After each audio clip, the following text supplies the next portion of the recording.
From Patrick Gymnasium in Metairie, it is the third place game, the annual Country Day Classic. And the third place game will feature the host Country Day Cajuns against the St. Thomas More Cougars. And a pleasant good evening to you, Ken Trahan, joined by a pair of coaches, outstanding coaches at that. Coach Timmy Bird, Coach Bill Gallagher with us, Chip and Matt Merritt taking care of producing duties here this evening. And this is, of course, an annual event that's turned into a very good one. 16 teams have participated, and we've gotten down to the Final Four of sorts. This the third place game between Country Day and St. Thomas More. St. Thomas More 10-2 on the season. Country Day at 7-5. Great to have Bill Gallagher back with us again. Bill, Merry Christmas, and great to have you with us, buddy. Yeah, happy holidays to everyone. Glad to be here. What a great way to start off our broadcast season with the consolation and the finals of this wonderful tournament. It's great to welcome Timmy Bird to our webcast as well. Of course, Timmy will have his own tournament coming up, the All-State Sugar Bowl Prep Classic here in just a couple of weeks. Timmy, listen, welcome.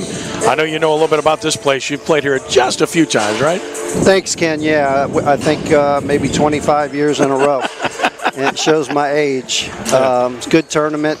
Got good coaches, good teams, and oftentimes you find out about some players that you weren't expecting to be, good that upcoming season. That kind of they step into their own and mature, and so you're going to have some good surprises come out of this tournament. Country Day got here. They defeated East Iberville 64-43. Then they knocked off Jesuit 70-68 in overtime in a thriller. Great game that we covered the other night. Then, of course, they lost in the semifinals to Catholic of Baton Rouge. 56-39 was the final there. St. Thomas More started off by beating John F. Kennedy 64-40. Then they whipped Sophie B. Wright 73-51 and lost to an outstanding Card team 54-38 in the semifinals. We'll see the title game after this one for you here on Crescent City Sports between Carr and Catholic High. All right, Bill, let's start with St. Thomas More. What more can you say about Danny Broussard? Well, 4 straight state championships, 39 years on the job.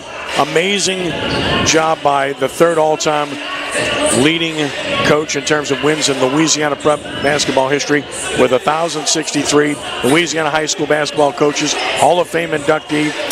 Again, he's done it all, hasn't he? Well, the amazing thing to me is, and Timmy probably knows him as long as I have, but in all the years that I've known of Danny, way back into the 80s and everything, the guy looks the same. He doesn't age. When you're winning championships, I guess that's a good reason why. I guess so. Yeah, But he's done a wonderful job there, and something that I think you can say about all 4 of these teams that we'll see tonight.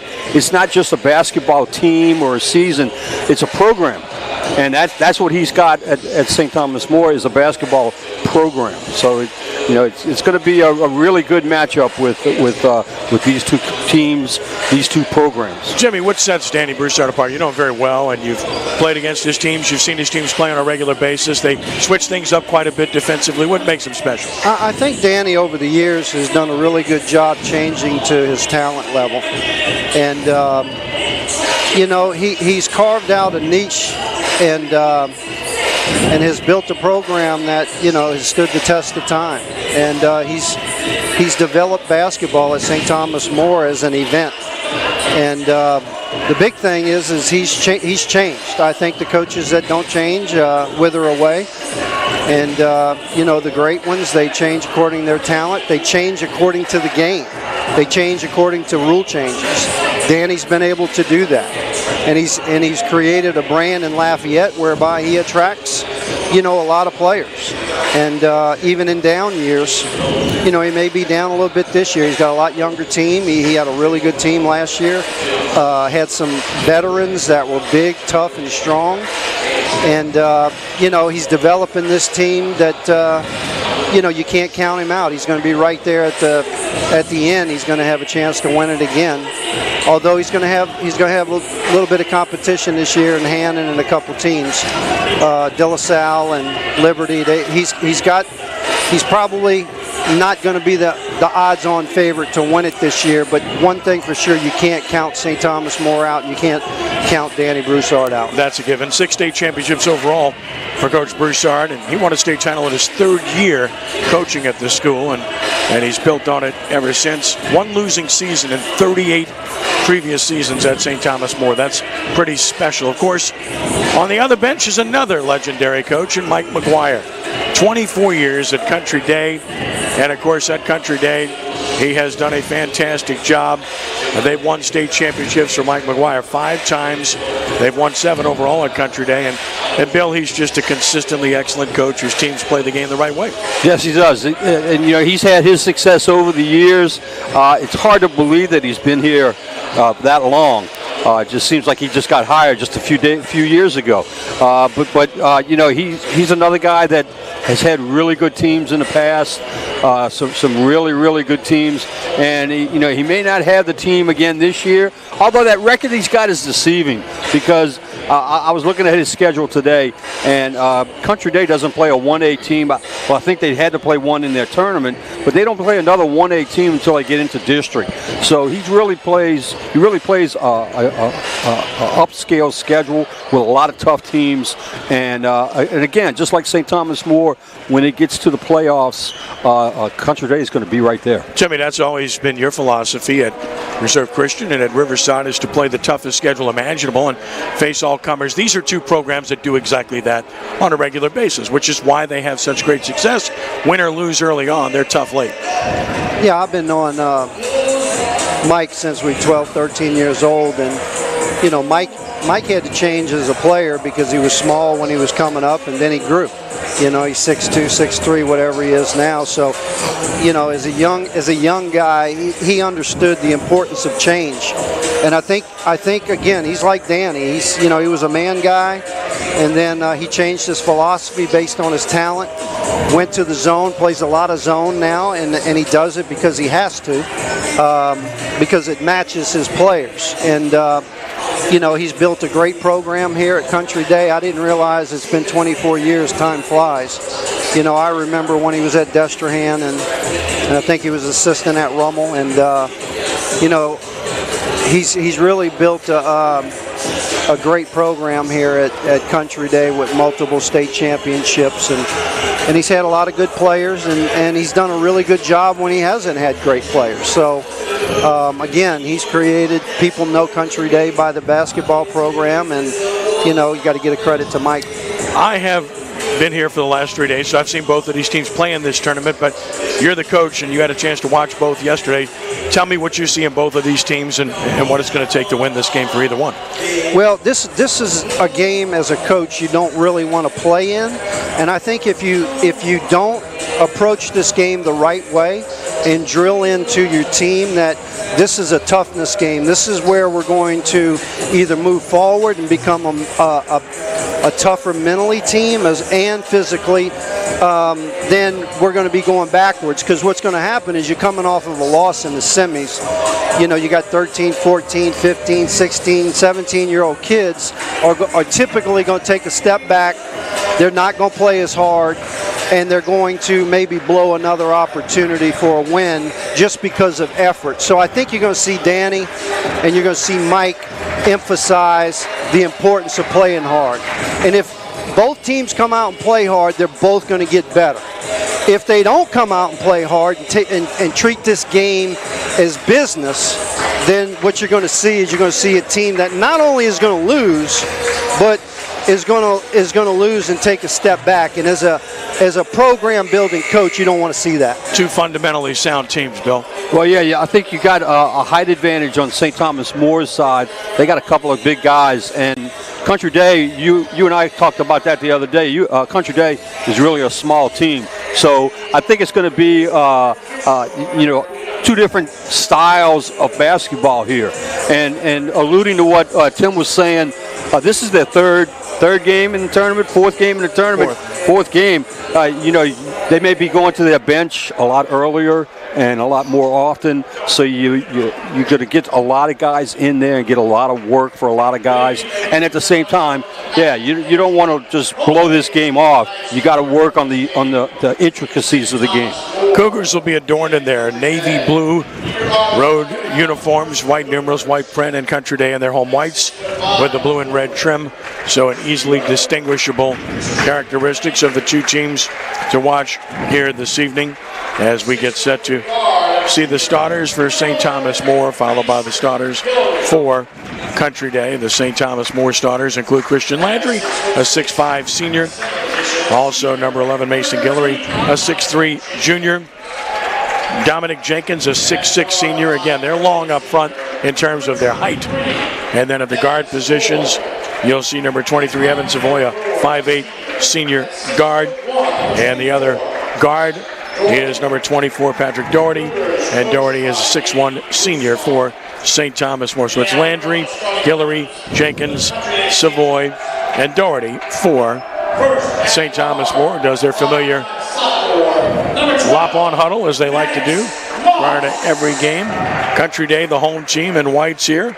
Maddox Moss will be starting at one guard, a 5'10 junior. The best player on the Country Day team is Jordan Trahan, who steps onto the floor now. He's a 6'4 junior, one of two brothers that start for this team. Underrated Evan Nunez, the 5'9 senior. Might not look the part, but he's a good basketball player, and you'll see that throughout. Miles Lemler will be bulk down low for Country Day. Lemler at 6'2", he is a senior, and the other starter is a 6'2 senior at guard. That's Connor Trahan, the other brother. He's the senior. So it will be Nunez, Moss, Lemler, Connor Trahan, and Jordan Trahan from Mike Maguire as we get set for action here in the third place game of the Country Day Classic. It will be stepping into jump center, Connor Trahan for Country Day, and he'll be stepping in against Dominic Jenkins for St. Thomas More. Again, Cougars will have a little bit of a height advantage, as Bill mentioned, for whatever that's worth. Timmy Bird's never had the tallest team when his teams played last time I checked, so never. You got Who's the tallest player you ever had, by the way? Or did you ever have one above 6'5"? I had a 6'9". Actually, I had two 6'9" kids one year. Never mind. But they came off the bench. But you had Ricardo, though. I had Ricardo, which was 6'7" in high school. All right, here's Guillory down low. The biggest guy. Pass Jenkins, turns, shoots from 5, rolls around, doesn't go. Strong rebound by Jordan Trahan. He'll do a lot of that in this game. Trahan out top for Country Day. St. Thomas More opens in a 2-3 zone. And this is your shooter, Nunez. Nope, doesn't go, and the rebound controlled by St. Thomas More and Jenkins. Long distance, and that goes. Always known for their shooting, that's Christian Landry to give St. Thomas More the early lead. A little 1-2-2 zone trap here, and they get the turnover as a result. In transition for 3. Long rebound controlled by St. Thomas More. Backing it out off the dribble, Country Day. Playing, it looks like man, but Lemler's laying down low, and an offensive foul here will result in a turnover for St. Thomas More. That's on Mason Guillory, his first, team foul number 1. So Mike's coming out, Country Day's coming out in the man. I think last night they came out in a 3-2 zone and got burned in the first quarter. Pretty much lost the game, so it looks like Mike is changing his strategy, knowing that the one thing St. Thomas More can do is shoot the 3. Lemler to Trahan, who puts in the first 2 for Country Day as they were able to defeat the pressure. And it's a 3-2 lead for the Cougars. Fighting over the pick. Trahan's a good defender. You knew he would be with that name, right? That's was fortunate right there. No call. Yeah, Trahan's a good player. He can do it all. He's good on both sides of the court, and Mike's doing a good job making him buy into the defense end. Got it in down low, tried to scoop it, didn't happen. That'll go to Country Day. 3-2 St. Thomas More. No real edge thus far, Bill. Looks like they're going to stay in that press a little bit. They gave Country Day a little trouble the last time up, although they ended up getting a cheap basket out of it.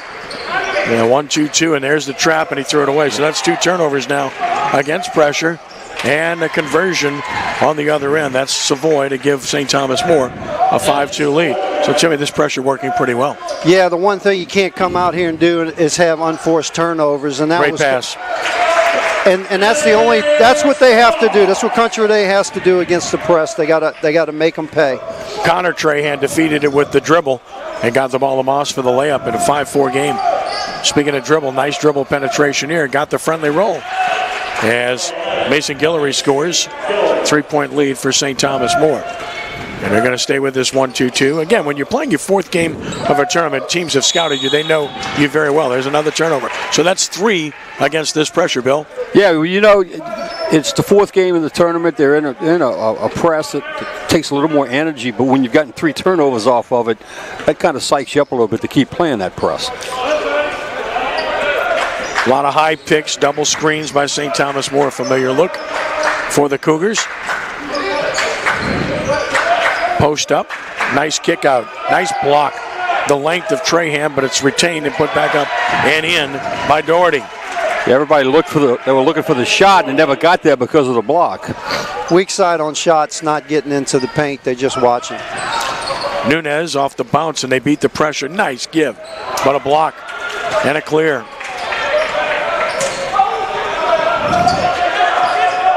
Length of St. Thomas More coming into play early. Over the back clearly here. So that'll go against St. Thomas More in the person of Doherty as first. Team foul number 2. So what's good about this game, and both coaches are probably recognize it, the referees are letting them play physical. So the team that's going to exert their will here is going to probably be the team that's going to win this game. Staying with the 1-2-2 zone trap. The dribbling has been what's beaten it thus far for Country Day. And here's a trap. You can't pick the ball up there. And there's another turnover. Again, you invite the double team when you pick up your dribble. Trahan clears his second board in transition. It's one way to beat the pressure, get a defensive stop and get a defensive rebound. Now St. Thomas More setting up shop in the 2-3 zone. Again, Nunez is the deadliest shooter. And there it is. Jordan Trahan able to hit the 3. Nunez the assist, and Country Day pulls within 2. And they get the turnover and the missed shot.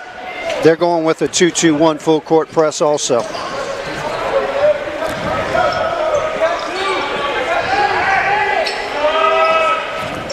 Three ball. St. Thomas More not afraid to shoot it, and they've got the shooters that can hit it from that 3-point distance.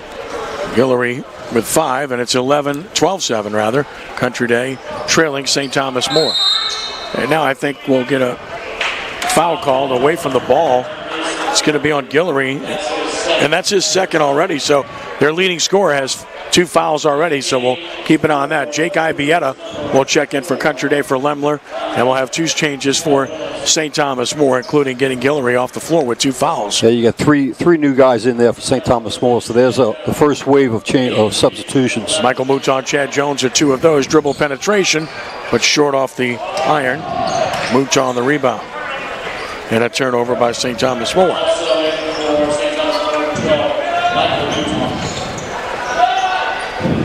Off the rim and a long rebound. Landry, his second board for 3.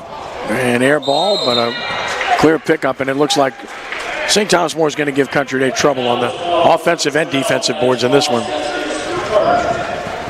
I couldn't see his hands right there. Looked like a good block out, but maybe he wrapped his hands around him.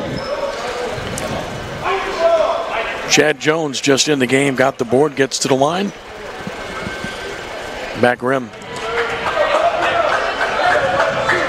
With 3:02 to play here in the first, and a 12-7 lead for the Cougars.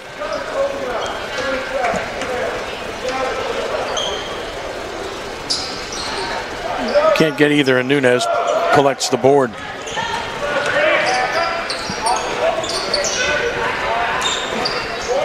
Again, the 2-3 zone. Good ball movement will get you the open look. Nice pass here. Trahan will reverse it. Smart move. Always use the rim, right? Nice ball fake right there, and he went on the reverse side of the rim to use the rim as protection. Did a real good job. Yeah, good body control. Steal by Trahan, foul call here. Danny Broussard's working the official. The foul's going to go against Mouton. That's his first, turnover number 4 for St. Thomas More, the 14th foul. So each team with 4 turnovers thus far. Not the cleanest game, Jimmy.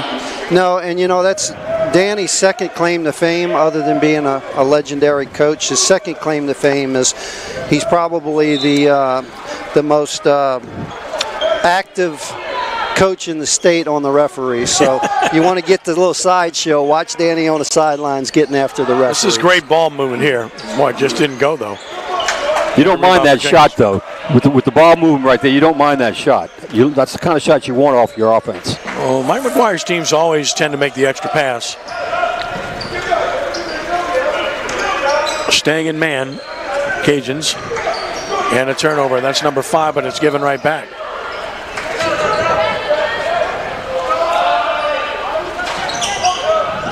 Yeah, this is going to be the problem for Country Day, as they just give up a lot of size and struggling to get the ball off the glass. Yeah, Country Day is going to have 5 guys go to the glass on the defense end. If not, they're going to be in for a long night. Good skip pass to beat the pressure. Again, there's the extra pass and the open 10-footer, but it won't stay down. What a rebound by Trahan, but he's falling down and lost it. And now it comes the other way with Elliot Hines.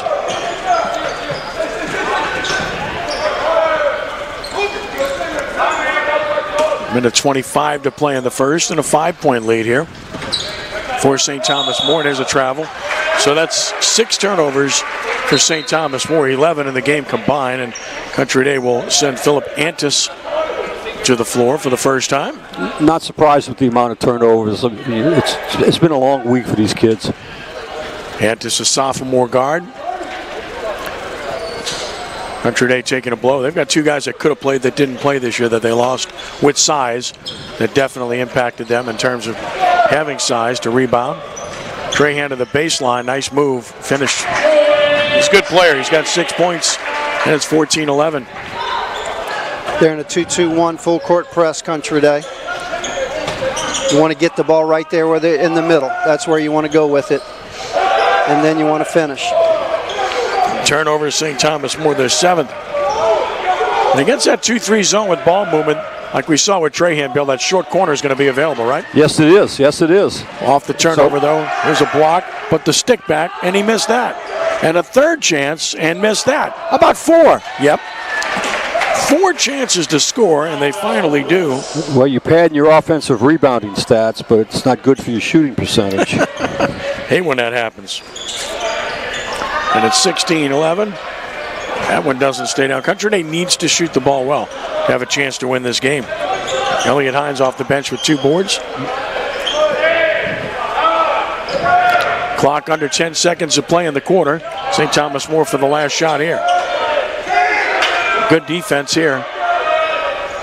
And an air ball at the buzzer. So after 16-11, St. Thomas More on top. Definitely an edge to the Cougars here, Jimmy.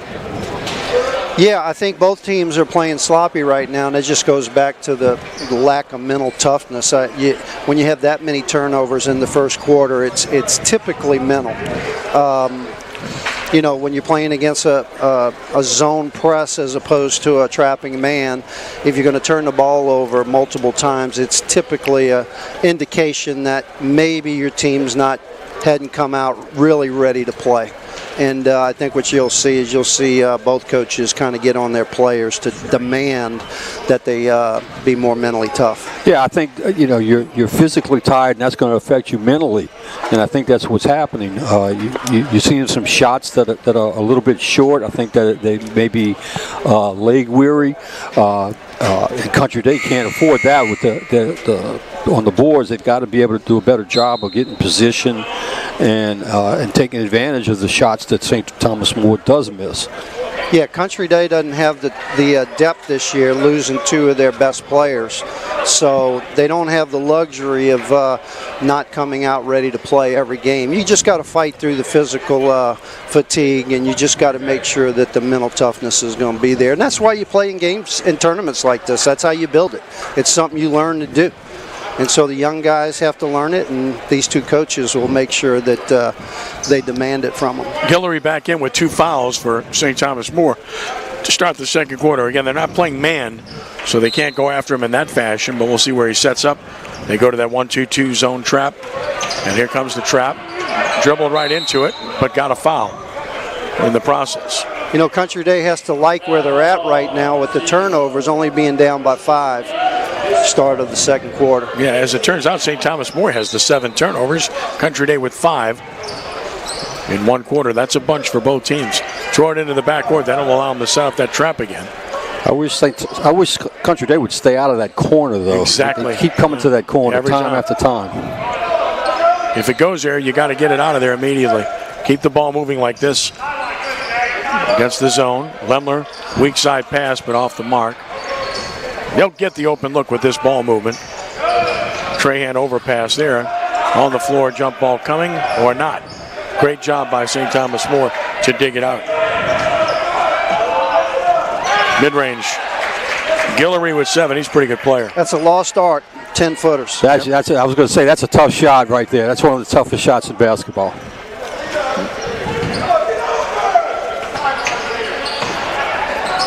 Skip pass, got there.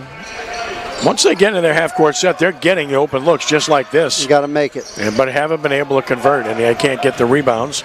Savoy does. Nice pass, can't finish with the left hand.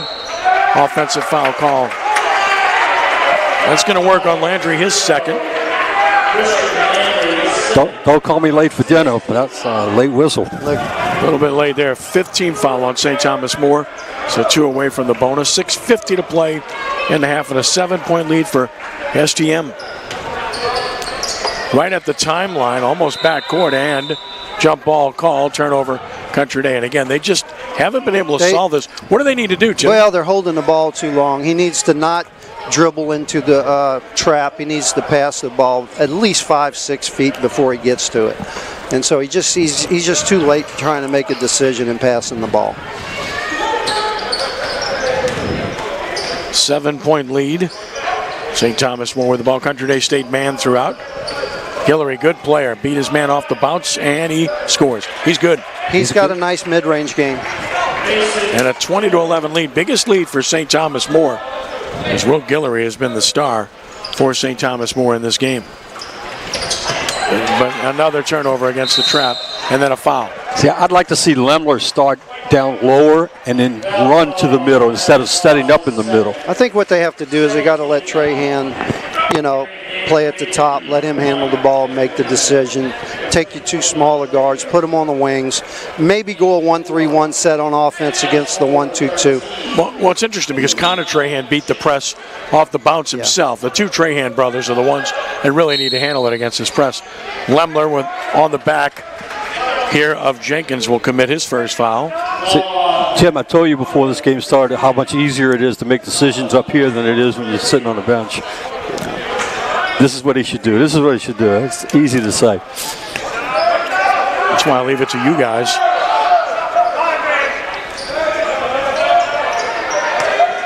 Off the high pick, Guillory gets a look. He's good. He's having a nice game. 12 points for Guillory and a 12-point lead now for St. Thomas More, first double-digit. He's very efficient. He's shooting a high percentage. They call that a 2. Okay, so that was only a 2 ball. So he's got 11 points. Pardon me. Foot on the line. He's got to look for a shot once he receives the ball. He's not in position to shoot it. And Country Day unable. They have the 1 triple in the game thus far, and they really, as I said earlier, to have a chance in this game, they've got to make threes against this zone. That's got to happen. Like right here, their best shooter. There it is. Trahan the assist. He can shoot it if you let him shoot it.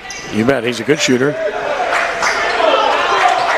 And it's still early enough in the game to take that much time on offense and get a good shot. Long rebound, and now they got a breakout. And can't convert. See, that's the kind of plays that you can't afford to have. Well, it's 9 turnovers for Country Day.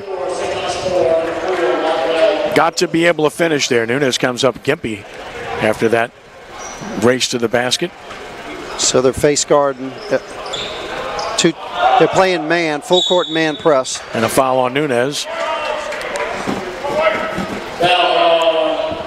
It'll be the fourth team foul against Country Day. First on Nunez. And now we get an offensive foul pushing off on Nunez. For St. Thomas More was Maxwell Wills. Well, they started off letting them play, and now they've tightened it up a little bit. And that's where the coaches will start losing it here pretty soon. Oh, yeah. Because of the lack of consistency. Absolutely. Just be consistent. They're in a 3-2 now. Yeah, changed from a 2-3 to a 3-2. Manuel Wills committed the foul, and now a turnover Country Day. So that's 10 for Country Day. I said Maxwell, it's Manuel. Down low, lost turnover, St. Thomas More. So again, sloppy play on both sides here in the first half. Nunez had to take the shot. He left his feet. Lemler with the stick back.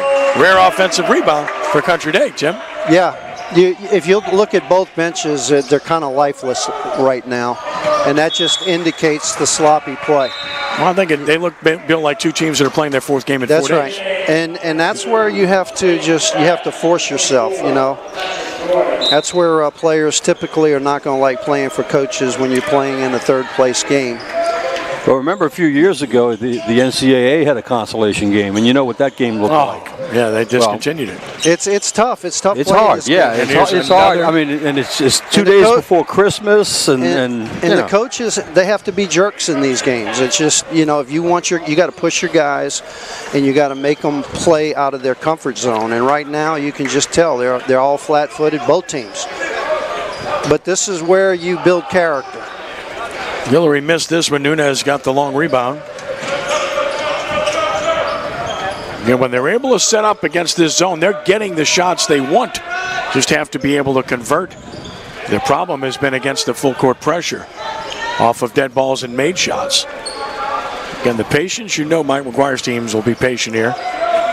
Nunez he's not going to be in any rush right here. No. Nunez with a floater, nope. And they're only getting one shot, too. Yeah, you don't have consistent weak side rebounding from the wings right now for Country Day, and that's why they're not getting any second shots.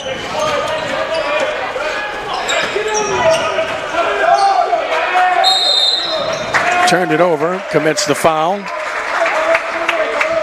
So that's going to work against Manuel Wills. Willis commits the foul. That's his second. Crescent City Sports Prep Basketball presented by Academy Sports and Outdoors, who has all the gear you need to enjoy more sports and outdoors, all at prices you'll love. And with curbside pickup available now, it's never been easier to shop the top brands in-store and online at academy.com. And Crescent City Sports Prep Basketball brought to you by the Lamarck Automotive Complex in Kenner. The Lamarck Collision Center repairs all makes and models that make the repair process easy. And with their state-of-the-art equipment and certified technicians, it will be done right. Lemler to the free throw line, as now St. Thomas More is over the limit. Chance for Country Day to cut into this deficit even further, but it spins out. Offensive rebound and put back.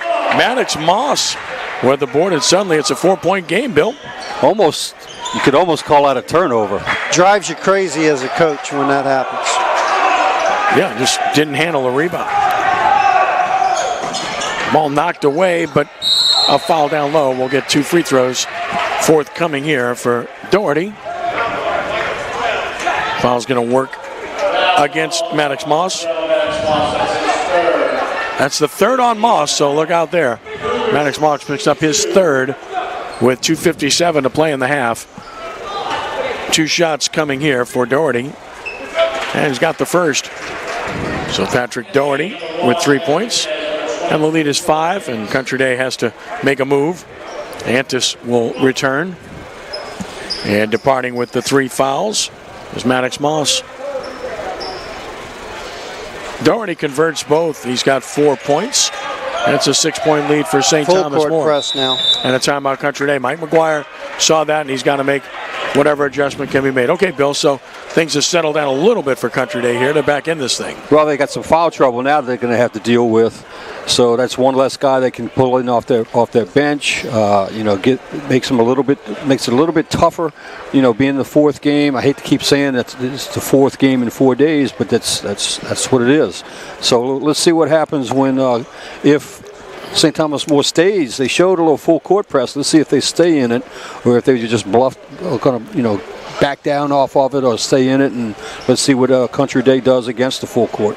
Jimmy, one of the staples of Country Day over the years, they're big, thick guys that they have that set high picks, high screens on a regular basis. They just don't have that ability or that size this year to do that, right? Yeah, Mike in the last, probably the last 8 years has done a really good job with his bigs forming walls in the paint. Really difficult to get to the rim and with his teams in the past, and they really controlled the glass in the past. Right now, not getting a lot of offensive production off the glass, but he's got to feel fortunate right here. St. Thomas More didn't put him away, and Country Day's dangerous in the second half when you don't put them away. To that point, 17-9 rebound edge for St. Thomas More thus far. That's pretty substantial. That looked like backcourt. No, he wasn't. He didn't have all points over. You get the turnover anyway. He only had 1 foot over. And the putback, and that fails. But another stick back. Again, so many chances, and they convert here, and a chance for the three-point play. Fouls on Nunez, his second. Yeah, you don't get the rebound. You give them 3 chances at it, and then you foul them on top of it. And a good job here by Willis. He'll have a chance to complete the three-point play. Looking for his 5th point. He's got it. They're shooting free throws very well. No surprise. And it's a 27-18 lead as St. Thomas More opens it back up on a 5-0 run. Well, he should have attacked right there. That's how you beat the pressure.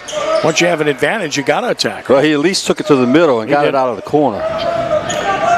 Speaking of the middle, got it there, but turn it over anyway. Country Day just unable to handle pressure. That's 12 turnovers for the Cajuns. They're breaking the press, but then they're letting them reset their defense instead of finishing. And that's 13 turnovers for St. Thomas More. So both sides really struggling to take care of the basketball. Here's the shooter. Got a great look, too. Rebounded by Pratt. Again, as you pointed out, Tim, no backside rebounding. Yeah, I think, and again, it goes back to mental toughness here. You got to force yourself to get in position. I know his team has taught that. It's just that... Great cut to the basket. Nice cut, yes. Doherty with 6. St. Thomas More back up double figures on a 7-0 run. Trahan bumped and fouled out of bounds, and that'll be free throws coming with St. Thomas More over the limit, as that one is going to go against Michael Mouton. Second on Mouton, 1-on-1 situation for Connor Trahan. They've got to get both Trahan brothers involved more, Jim. Look, this is, if they want to be college players, this is when you've got to show yourself. You've got to show that you're the man. You've got to take your team, put them on your back, and you got to demand the ball, and you got to be a scorer in this. You've got to carry your team offensively, and this is when you get to show everybody how good you are. Connor knocks down the first. He'll get the bonus as a result.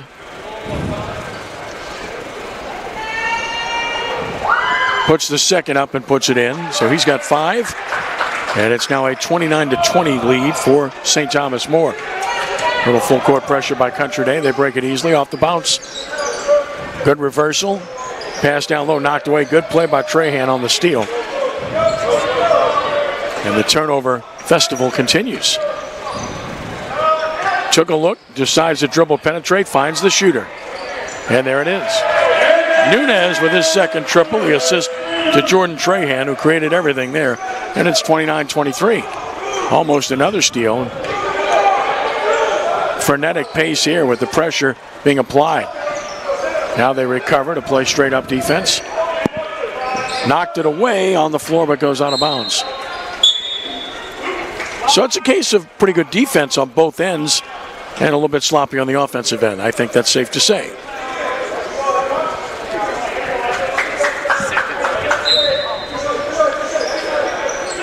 High pick, opted not to shoot. Good recovery by Trahan. reset with 45 seconds to play in the half and a 6-point lead for STM. Not necessarily playing for one shot here, although they could. Now with the clock down, approaching 30 seconds in the half. Good defense by Trahan. I think it's good defense by Country Day. They're running that motion, making the cuts to the basket, but they got it covered. Chad Jones gets penetration, and he'll draw the foul, I believe, on Nunez. And that's his third. So Nunez has 3, Moss has 3.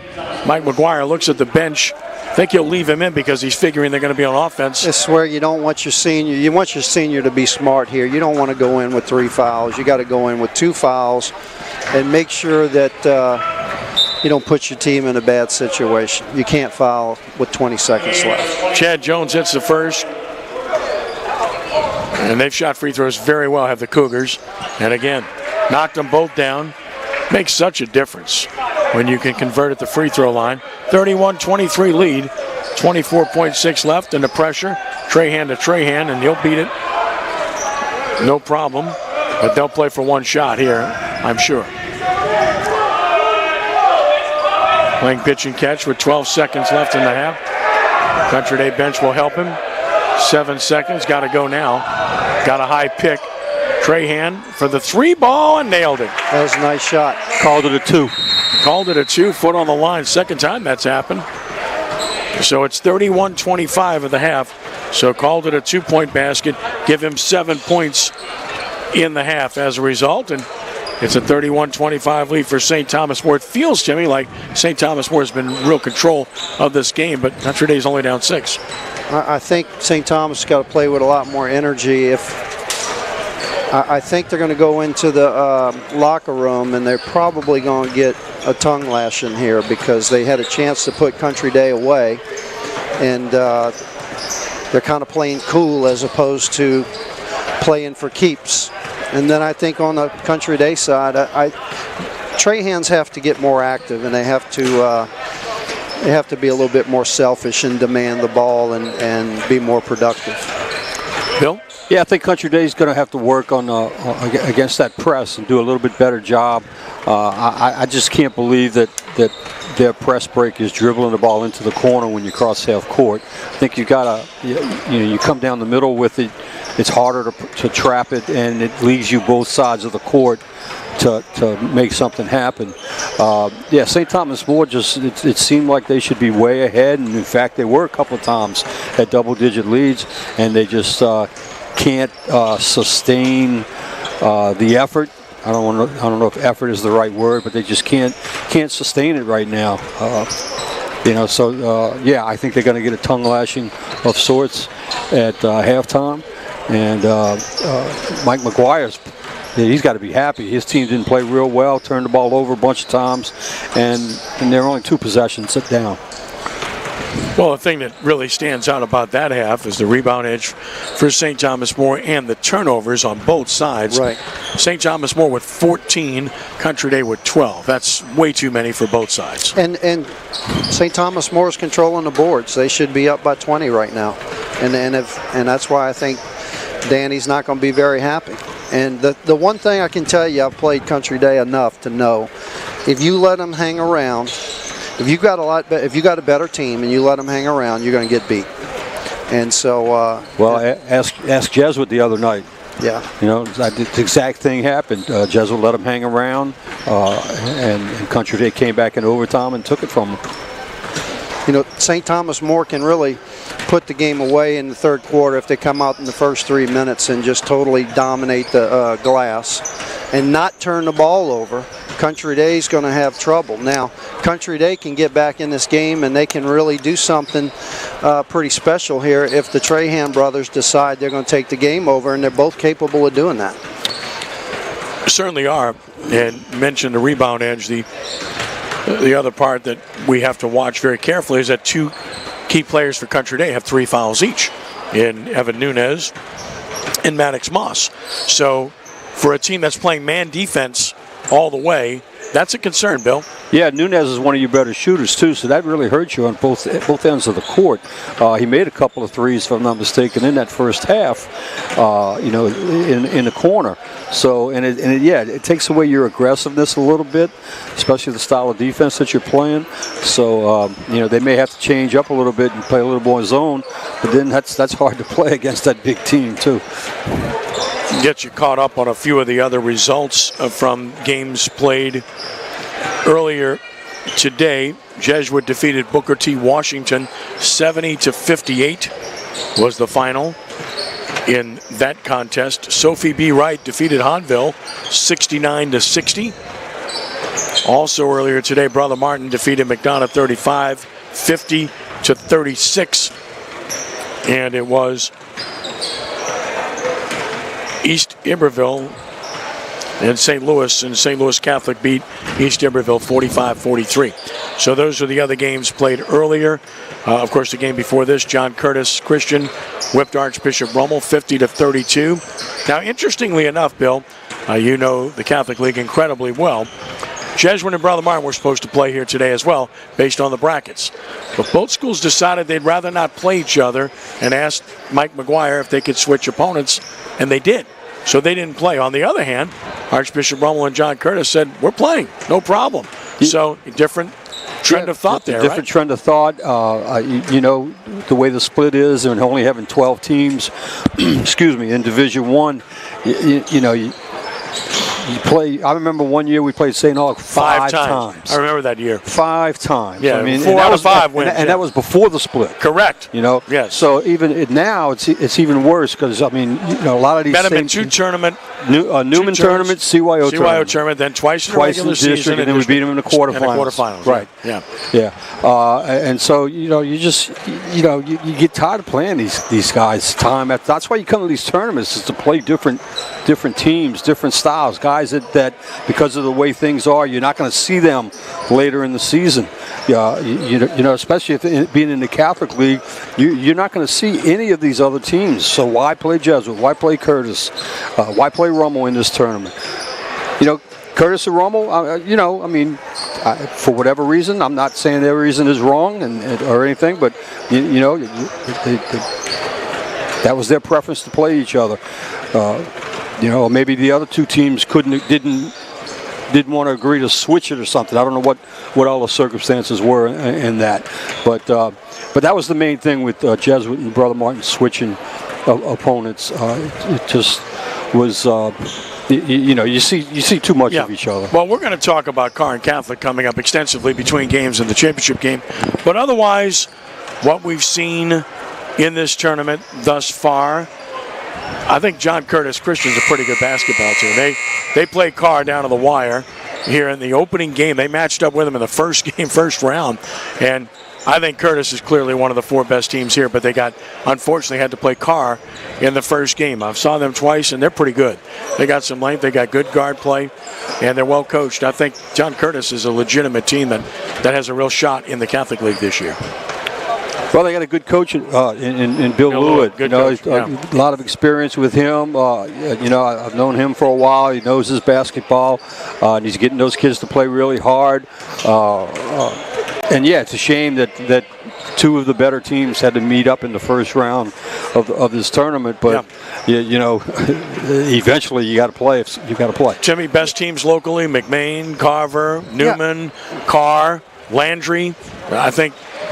Right there might be your group. Yeah, I would not. So. St. Paul's. I would not. East St. John. And St. Paul's beat East St. John last night. They've already beat Newman. Now, that's a good basketball team. And St. Paul's is playing all comers. They have taken a different approach in recent years. They're playing everybody. That's a good program. Yeah. Coach Stephen Dale's done a really good job. Talking about Curtis, Curtis is really they've got a really good coach, Bill Lewitt, very successful JUCO coach. And then a long-time assistant at Northwestern. Had to adjust last year being in high school because he had been out of it for so long. But watching Curtis from last year to this year, the thing I'm noticing is that his kids this year, most of them on the starting 5 can pass, dribble, and shoot. Mm-hmm. So it's obvious to me that Bill is really focused on the fundamentals and the skill part of the game. And I think you have an advantage in high school when you have 4 or 5 guys that can all pass, dribble, and shoot. And then he's got some athletes also to go with that. So, yeah, Curtis is a vastly improved team. Brother Martin pretty solid. Not a great team, but a good team. Well, what Brother Martin has, I've seen them 2 or 3 times this year. They finally have gotten somebody that can shoot from the outside. They were missing that last year, and so they would get the ball inside. You couldn't kick it out and hit the 3. They can do that this year. So and they're deeper than they were last year also. Yeah, they substitute in 5s quite a bit from what they're doing this year. That's kind of a Chris Beal trademark. Second half underway, 1-2-2 zone trap again, and a 6-point game, and they get a 10-second call right away. So again, turnover right away against this trap. They would have had a layup, but instead that is turnover number 13 for Country Day. Well, they just haven't been able to solve it. You know, Mike Maguire can coach. It's just a matter of players executing or having the players to do so. All you can do is put your players in the right spots. I think they did the right thing taking one of the Connor brothers and moving him up top. Yes. But I think they ought to take the other Trahan kid and put him underneath instead of the Lemler. Off the window, went right up over him. Good job. Dominic Jenkins, his first 2 of the game. The lead is up to 8 for the Cougars. First 3 minutes is always the most important part of the second half. Yes, it is. Skip pass here, and there's the double team right away. If you kick it out here, you're fine. There you go.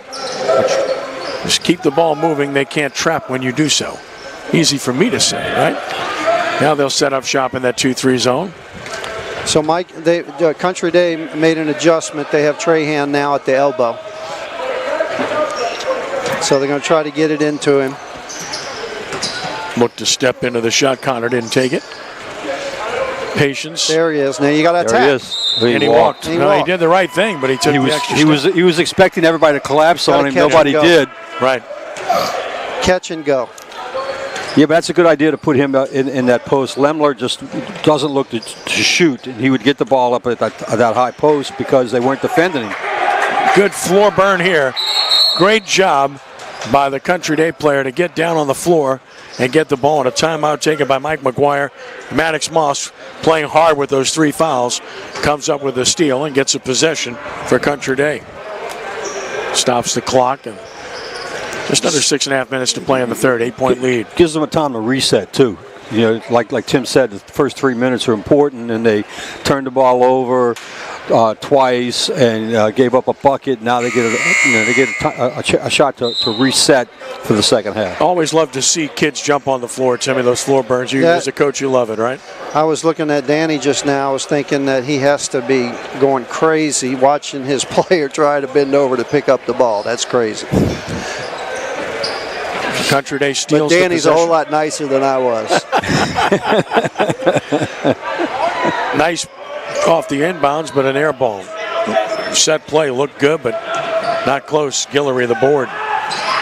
And now another steal by Trahan. Chips it forward. Speaking of floor burns, Country Day's really hustling here. They're playing with energy, no question about that, but not playing smart with the ball. Unfortunately, another turnover. Well, the only good thing about it, they play a really good schedule. In about 3 weeks, I think Country Day won't look the way they're looking right now because they're going to go through a gauntlet here in the next 2 weeks. Going to have plenty of film to show his kids what they're doing right and wrong. Well, that's why you play these type of tournaments.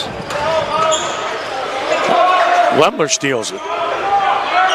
Again, both teams just can't take care of the basketball. Trahan to the baseline. Nice pass to Lemler. Yeah, it was a nice pass. But can't convert. Look at the hustle by Trahan here, and he saves the possession. That's Jordan Trahan after Connor Trahan made the good move. They can both play, no question about that. And they're trying. They're playing a little bit more aggressive to start off. Yeah, they did come out with some better energy for sure. Chad Jones checks in with a lot of length for St. Thomas More. Tallest man on the floor. Put it on the floor, tries to draw contact and does. So he'll head to the free throw line to shoot a pair. The foul goes against Chad Jones. Got to make free throws right here. Well, Jordan Trahan will try to do that. 6 points in the game, but all in the first quarter. Hasn't scored since then. He's deferred in the second quarter. He just I don't want to say he went and hid, but he just kind of deferring to his teammates, and he's got to take the game over. 7th point of the game. Cuts the deficit to 7. 5:53 to play in the third quarter. And got them both. 8 points for Jordan. Only a 6-point game. Back to where we were at the half. Yeah. And Country Day with its full court pressure. Again, both guards with 3 fouls, remember that. Now they double. Good ball movement, headed down low, and there it is, beautiful. Spacing, perfect. That's what Country Day has to do against the press. Get Trahan down low to get it to him.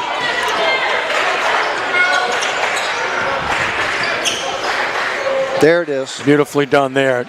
Shot rejected. Wow. But you're right, that's how it has to be done. Give credit to St. Thomas More for defending that. Nice feed down low.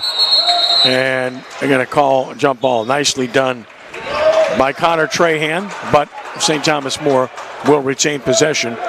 Alternating possession, arrow in their favor. He's a 10th grader, Chad Jones, number 14 for St. Thomas. Very long, More. isn't he? 6'5". He looks taller than that because he's thin. Has it out here. Took a look, opted not to. Now gets by Trahan. And that's a nice move. Chad Jones with 6. And it's now up to a 10-point lead for the Cougars. They've been in control throughout, but haven't been able to distance themselves enough for comfort's sake. Nunez, 17. Yep. Just enough to hang around. Down 8. Trading baskets, you gotta get 2 for 1 at some point.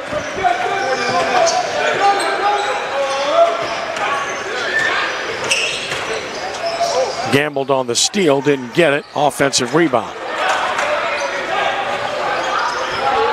And a putback. Second chance points will kill you, Bill. Every time. Jenkins playing well in the post to start this third quarter. St. Thomas More just too much down low. Yeah, they're hurting him on both ends, too. No doubt. He's got to attack right there. Extra pass to Moss. Got it. Very unselfish. Jordan Trahan, his second assist. Moss converts. Cuts it to 7. Oh, he walked. Oh. Got away with it. Look at a block by Trahan. Might have got away with one. Second block for Connor Trahan. Substitutions for STM. Including Manuel Willis back in. Another turnover. He had it knocked away. Frustration. Looked like he had a breakaway, but knocked away and lost it. And it went off for Trahan, and a turnover right back to St. Thomas More. 16 turnovers for Country Day now. And a foul on the backboard. That's not a smart foul. The 4th on Moss on an inbounds pass 90 feet away from the basket. That's just, you've got to be aware there in that situation, right? That's just the mental toughness that when you get a little tired, you're just out there playing, not with a purpose. Antis comes in to replace Moss, who has to take a seat with 4 fouls. Might have gotten away with a walk there. Defeat the pressure, get in the paint, knocked away nicely there by Connor Trahan to prevent the bunny. 3:27 to play in the third. Still a 7-point lead for the Cougars. Nice inbounds pass, and that's pretty easy, but can't put it down. Out of bounds. He stepped on the lawn. Country Day will get possession. And as I said before it started, Country Day has got to knock down threes if they want to win this game, because they're just getting beat inside. They have to win the 50-50 battle, too. That too. You know, they have got to get every loose ball, and they're not right this minute. It's got to be. Oh, they called an offensive foul. That's hard to fathom. saying he cleared out as they were grabbing his arm, and so the foul goes against Connor Trahan, his first. And Country Day turns it over again, 17. Back to knocking down the threes. Moss hit the last three right there. Now he's on the bench with 4 fouls. Correct. Extra pass here, gotta like that. And we'll go the other way as Trahan drew the foul down low against 14, Chad Jones, his second. Jordan Trahan had positioned himself well. And now that allows STM to set up the press. Trahan says, give it to me, I got position. And they knock it off of him, but it's Country Day ball. I just think you're looking at teams look a little bit tired, a little ragged. Not much depth on the Country Day side, so you know their primary guys have logged a lot of minutes. That's a tough pass to make, and a foul will be called here.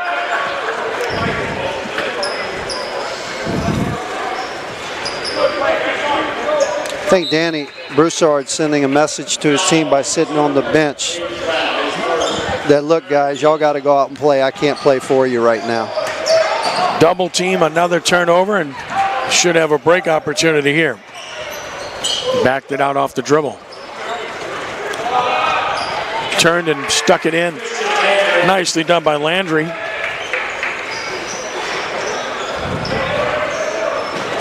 Lead back to 9.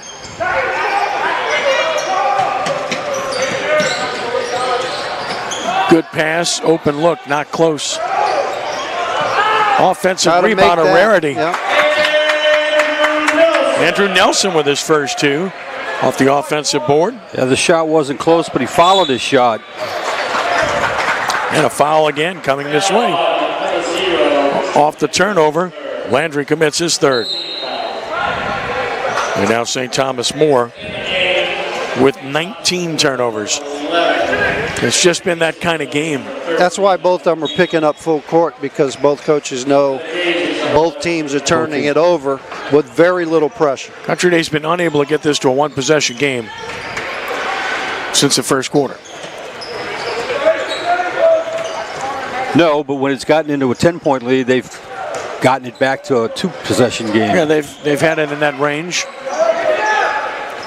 Trahan finds Trahan. That's the back rim, though. And a good board on the box out by Landry. Yeah, they've got to make those threes. Under 2 minutes to play in the third now. 7-point advantage for St. Thomas More. They've had the edge throughout.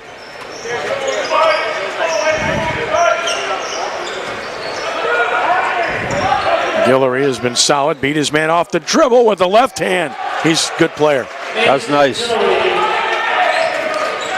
And it's 43-34. He's just a junior, too. Yeah, I like his game.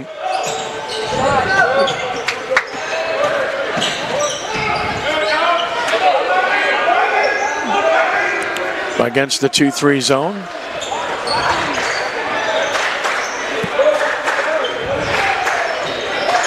Jordan Trahan off the kick, and there's the 3 ball. That's Jake Ibieta. Off the bench. Brother. Don't know if that's the guy they were looking for to hit that 3, but they'll take it at this point. Oh, and a steal. Steal by Ibieta to Trahan, to Nunez, put it in. Normally you'd see Danny call a timeout here, but he's going to let his guys play through this. 20 turnovers for St. Thomas More. Loose ball here, but right into the hands of a teammate. Down to 4 points with less than a minute to play in the third. 3 ball here, answer, and oh my. Christian Landry. Assist to Pratt. And that opens it back up to 7 very quickly, and Country Day likely plays for the final shot here.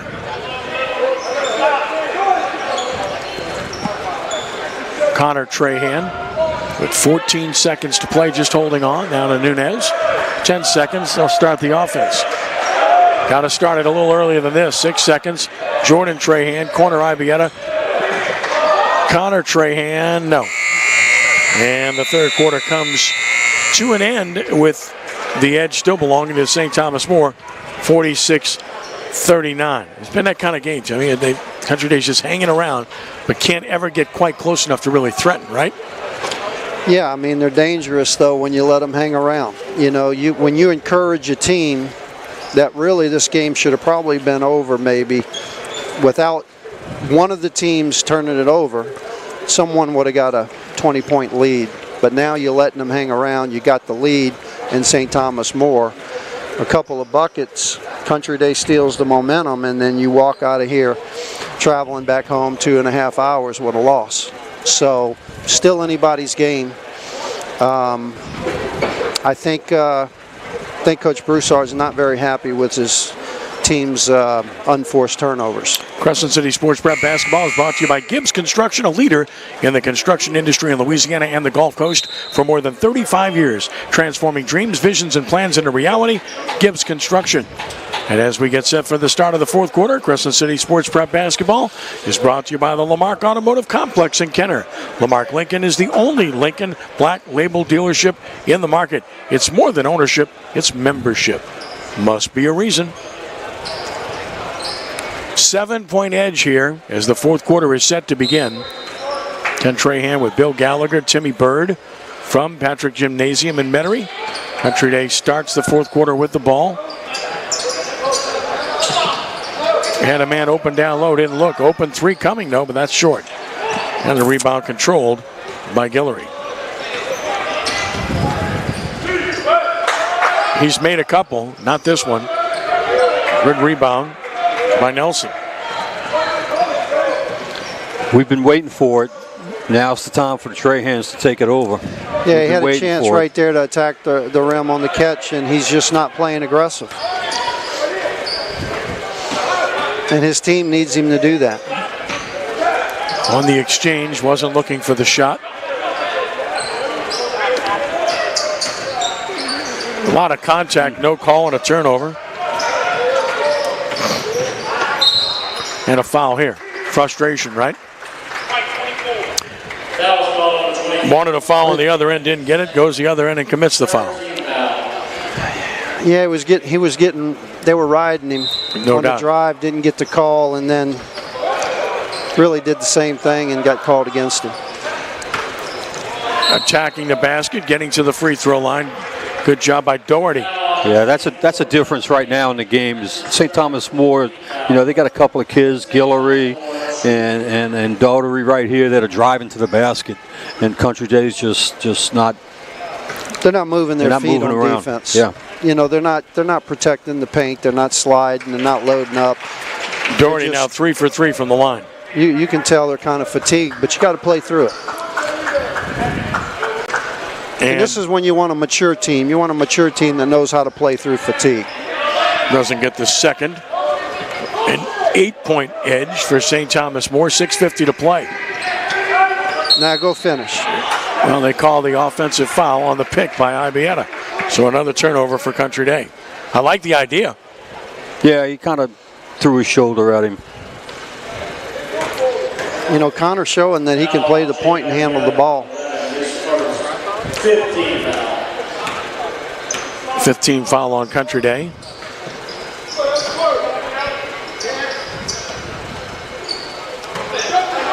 Nice cut. Extra ball movement here.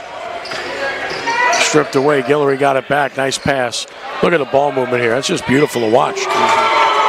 That's maybe the best possession they've had the whole game. Yeah, Guillory's breaking the defense down with penetration into the paint and creating some open shots. Back up to double-digit lead now, 50-39. Good pass, but just wasn't there. Floater. Ibieta got it back. He needs help. And he'll keep possession.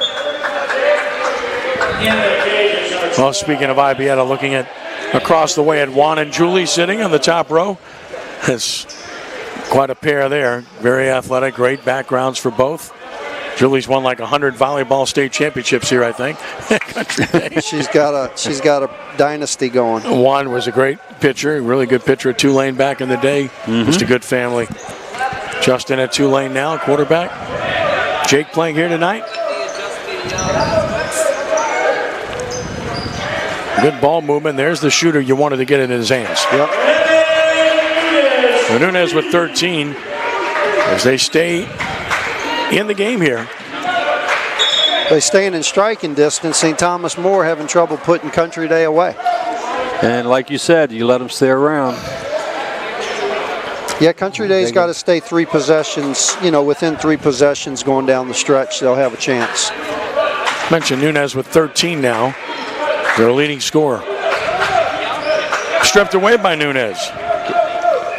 Give it back to him. Nice give and go, and he walked. You got took the extra step. You got to give it to the... Yeah. Got the 3-on-1 opportunity. You've got to finish there. And he should have given it right back to Connor for the layup, for the easy layup. You're not at a spot to be fancy right here. You got to get some buckets. And a turnover by St. Thomas More is trying to keep him in the game. Yeah. 22 turnovers for St. Thomas More. They're not taking care of the basketball, so Country Day, they have a chance here to capitalize. So 22 for St. Thomas More, 21 for Country Day turnovers in this game. Is this game lasting 3 hours? Wow. I mean, that's a bunch for 2 really well-coached teams, traditionally good teams as well. Lemler with the catch. Can he finish? No, but he'll go to the line. As the foul to prevent the basket by Jenkins. Make both free throws is a 2-possession game. I'll take a shot here that neither one of these teams will reach 20 turnovers again this season. They might. Country Day is going to be playing in some really tough games here in the next 2 weeks. They could have a few more, but I agree with you, Coach. I think 3-4 weeks down the road,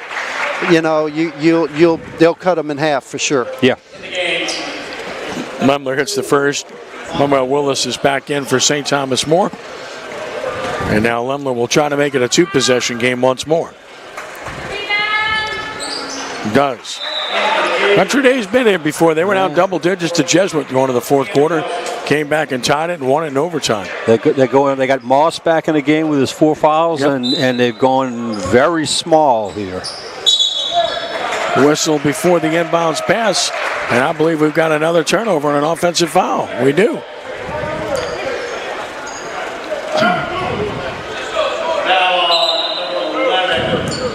It's on Guillory, his 3rd. 16 foul. Next will put Country Day at the line the rest of the way.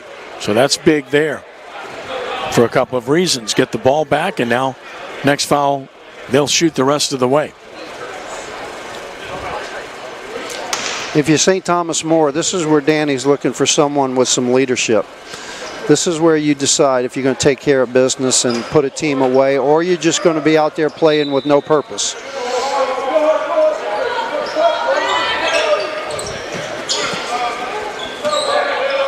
Jordan Trahan now running the show out top. Skip pass, Moss, good shooter. They doubled him. Nunez the extra pass for 3. Nope. Tipped by Lemler, controlled by St. Thomas More. Well, they got the look. They can't take advantage. That's a block. Yep. Good call on Jordan Trahan, his first foul. So his first in the game.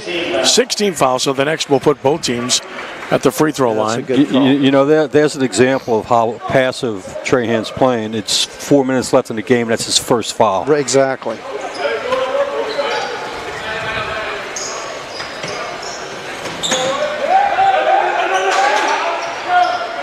Loose ball again, and 2 players on the floor, and what's the call?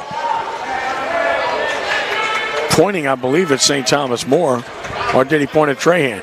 Pointed at Trahan. He can't believe it.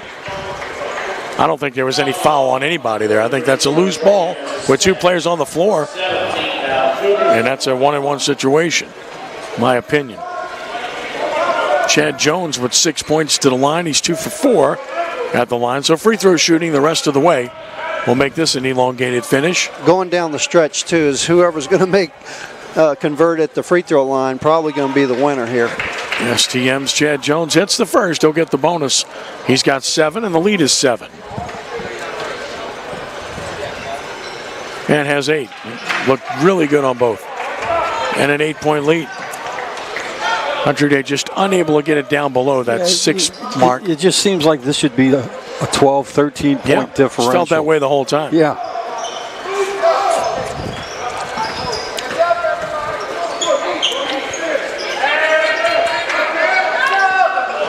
Just not going to happen there, and another turnover. No.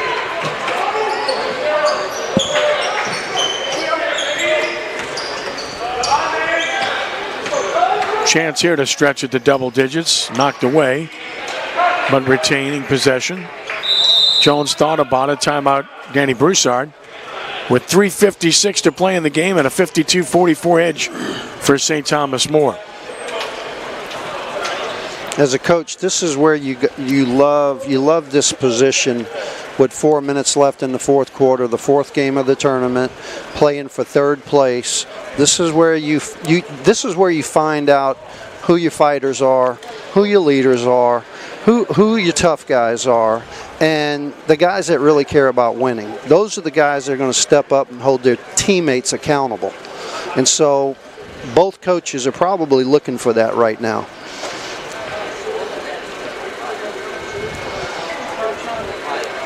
So 52-44, St. Thomas More with the lead, and they'll have the ball coming back. And when you look at the way it's unfolded, Guillory still leads them in scoring with 13, but he hasn't scored here in the fourth quarter. He hasn't been very active here lately. No one else in double figures, and for Country Day, Evan Nunez with 13. No one else in double figures for the Cajuns. But St. Thomas More a little bit deeper and a little bit bigger.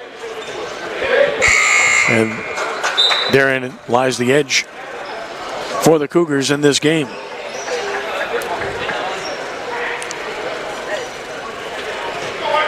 Cougar ball up 8 in front court.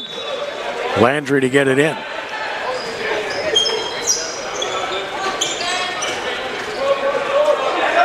Good position defense by Trahan. No opportunity for Landry. St. Thomas More will be patient though.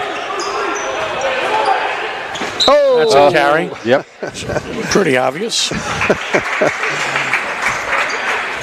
Yeah, you could be patient here, but you still want to look to score. And they try to get that little back cut, but Country Day had it covered. 24 turnovers now for the Cougars, and they're winning by 8. Nunez gets the look, and that's your man, but not this time. Good rebound, Lemler. He's done a good job for Country Day. He's had a really good game. 6 for Lemler. Yeah, he and Ibieta in the second half have done, spelling each other, done a good job. Ooh, almost got that steal. 3-on-2 here. And Jones will commit the offensive foul. Now, once again, here comes Country Day. Can they take advantage and convert on some of these chances? He's rebounded. He's formed walls. He's had some putbacks. He's set some good screens. He's having a pretty good game. St. Thomas will go back to the press here. See how Country Day handles this. Get it into Lemler. Nice job. Now they got an advantage 2-on-1.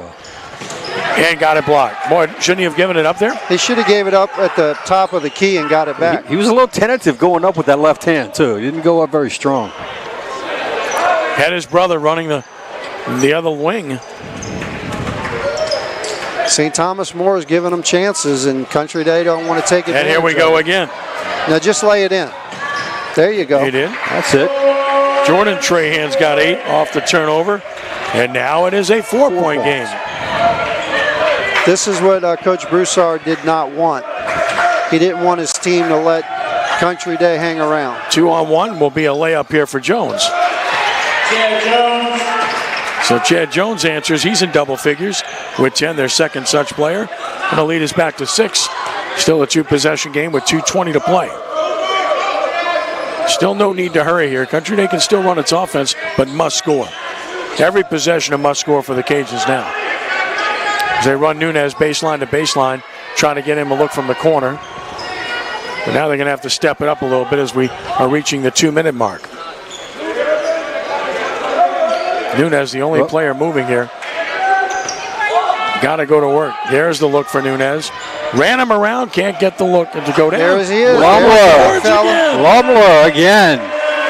Oh, as he stepped up, and it's 54 to 50. They break the pressure and now slow it up. Oh, they're going to take the long three. That's what Country Day wants. But an offensive rebound, Jones saves the possession.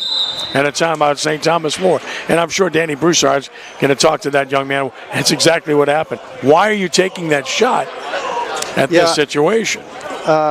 Coach Maguire is finding a guy that's fighting for him in Lemler. No doubt about it. Yes, he is. Stepping up in a crunch time for him, and he's making all the little plays, and he seems to be locked in and focused. So that's a win for Country Day right now to have a guy like that step up. Yeah, if nothing else, you found something out about him tonight, irregardless of the outcome of the game. Your so-called stars, sometimes when they're not stepping up, you're wondering if you're going to have that role player that's going to step up for you, and he's doing it for him tonight. Landry taking that three right there.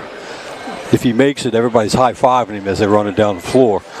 If St. Thomas More would not be beating Country Day on the boards the way they have been, then Country Day could be up by 10 points with all of their turnovers. With all those turnovers. But that's why Country Day's still in the game, because St. Thomas More is turning it over. Correct. And they're not playing smart here down the stretch. 26 turnovers for St. Thomas More.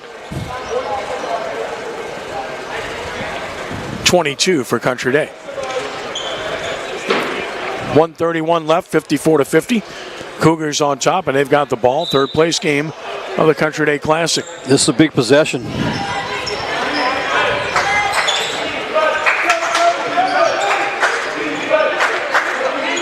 Spreading the floor nicely here against a zone defense. Country Day is going to have to match up here soon, right? Oh, they got the turnovers. Never mind. What comes after 26? 27. Thank you. St.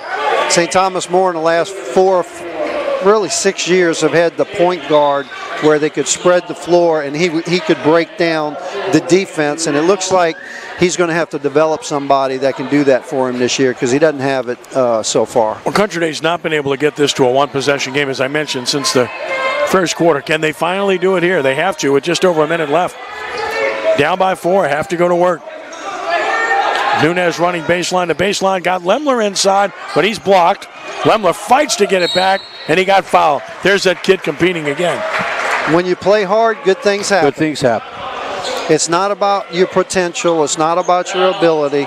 It's about whether or not you're going to play hard and play fearless. Doherty, the foul is second. 18 fouls, so it's a big 1-and-1.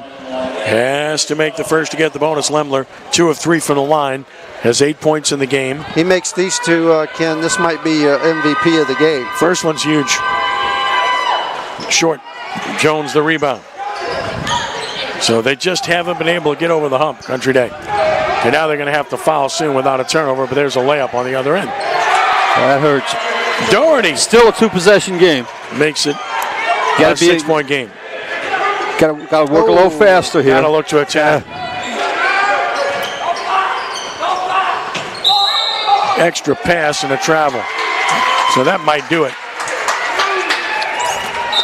Somebody's got to want to take the shot in that situation, right? Yeah. And you don't have time to be passing the ball all over the place with 33 seconds left, down 6. Trahan's got to be moving, getting open. Timeout, St. Thomas More. And again, these are fatigued young men, I'm quite sure, with the heavy minutes they've played without much depth on this side. St. Thomas More simply has more depth and more size. And they've had the advantage throughout. They just haven't been able to, as we've said over and over again, put this thing to bed. But they're close to doing it right now. They can get the ball in bounds here. They're in the bonus. Well, they're going to have to come out here and face guard and have somebody back, because St. Thomas More against the press, they're just going to shoot layups. But they're going to have to face guard here, try to get a 5-second count. And then if not, then... And you go for a steal and then foul. And then you try to force the ball into someone's hand that's not a really good free throw shooter. And ideally foul in the backcourt. Yeah, don't let too much time. Don't let time go down. Yeah, like right now. There you go. There's the foul. comes with 31.3 seconds left. That's against Connor Trahan. That's his fourth. So a 1-and-1 situation. And it will be. Tim, I don't know how you feel about this. I know Ken and I have discussed this in past years. I don't like putting no one underneath on a free throw. I just. What you mean underneath? No one in the box. You got nobody's had a rebound for St. Thomas More. Yeah. I mean, I'm not a big fan. You of at that. least have to make them work for that rebound if it's a miss. You know, if you're 6 points up, I can see it. It just depends time and possession and the situation. But I like to have guys in, unless it's at the end of the game and, you know, the game's over. And you don't want, you know, you're talking about 15-year-old kids sometimes that'll do stupid things. Right, exactly. I get it. I get that. 6-point game here after Trahan connects for his 10th point, assist to his brother. And it's 58-52. 23 seconds left now. Some coaches think that if you're more than one possession up, you don't want anybody in the box on the free throw. You know, different coaches have different philosophies on it, but typically when you're 2 possessions up, you know, under 1 minute, under 30 seconds, something like that, then I think you have more coaches that just want everybody to get back. Yeah. Now, what it does do, it throws your shooter sometimes off because he's used to having people on every so side. There's different philosophies. Right. Yeah. And if you can trust your players, then I always like to have somebody there. I said, look, you know, just contest, don't foul, don't, you know, let them get the rebound, but just stand it. Don't just let them have a free look to pass the ball down the court. STM 5 of 6 from the line in the quarter, so they've made free throws when they've had to, and they're going to get a chance again here because there's Nunez fouling with 19.4 seconds left, and right back to the line goes Willis, who just calmly knocked down 2. Nunez picks up his 4th. Sure did like the way those 2 free throws looked last trip down the floor for Manuel Willis, who's got 7 in the game. He's 3 for 3 from the line in the game, and his stroke looks very good. And thank you, Ken. I nailed him. Trahan the rebound. His 4th. You got to shoot that. Got to score quick, and they throw it away instead. Yeah, I mean, there's no time to be passing the ball in this situation. And Connor Trahan's fouled out with 11.7 seconds left. Double bonus. 2 free throws coming. I'm not going to say anything about the stroke this time.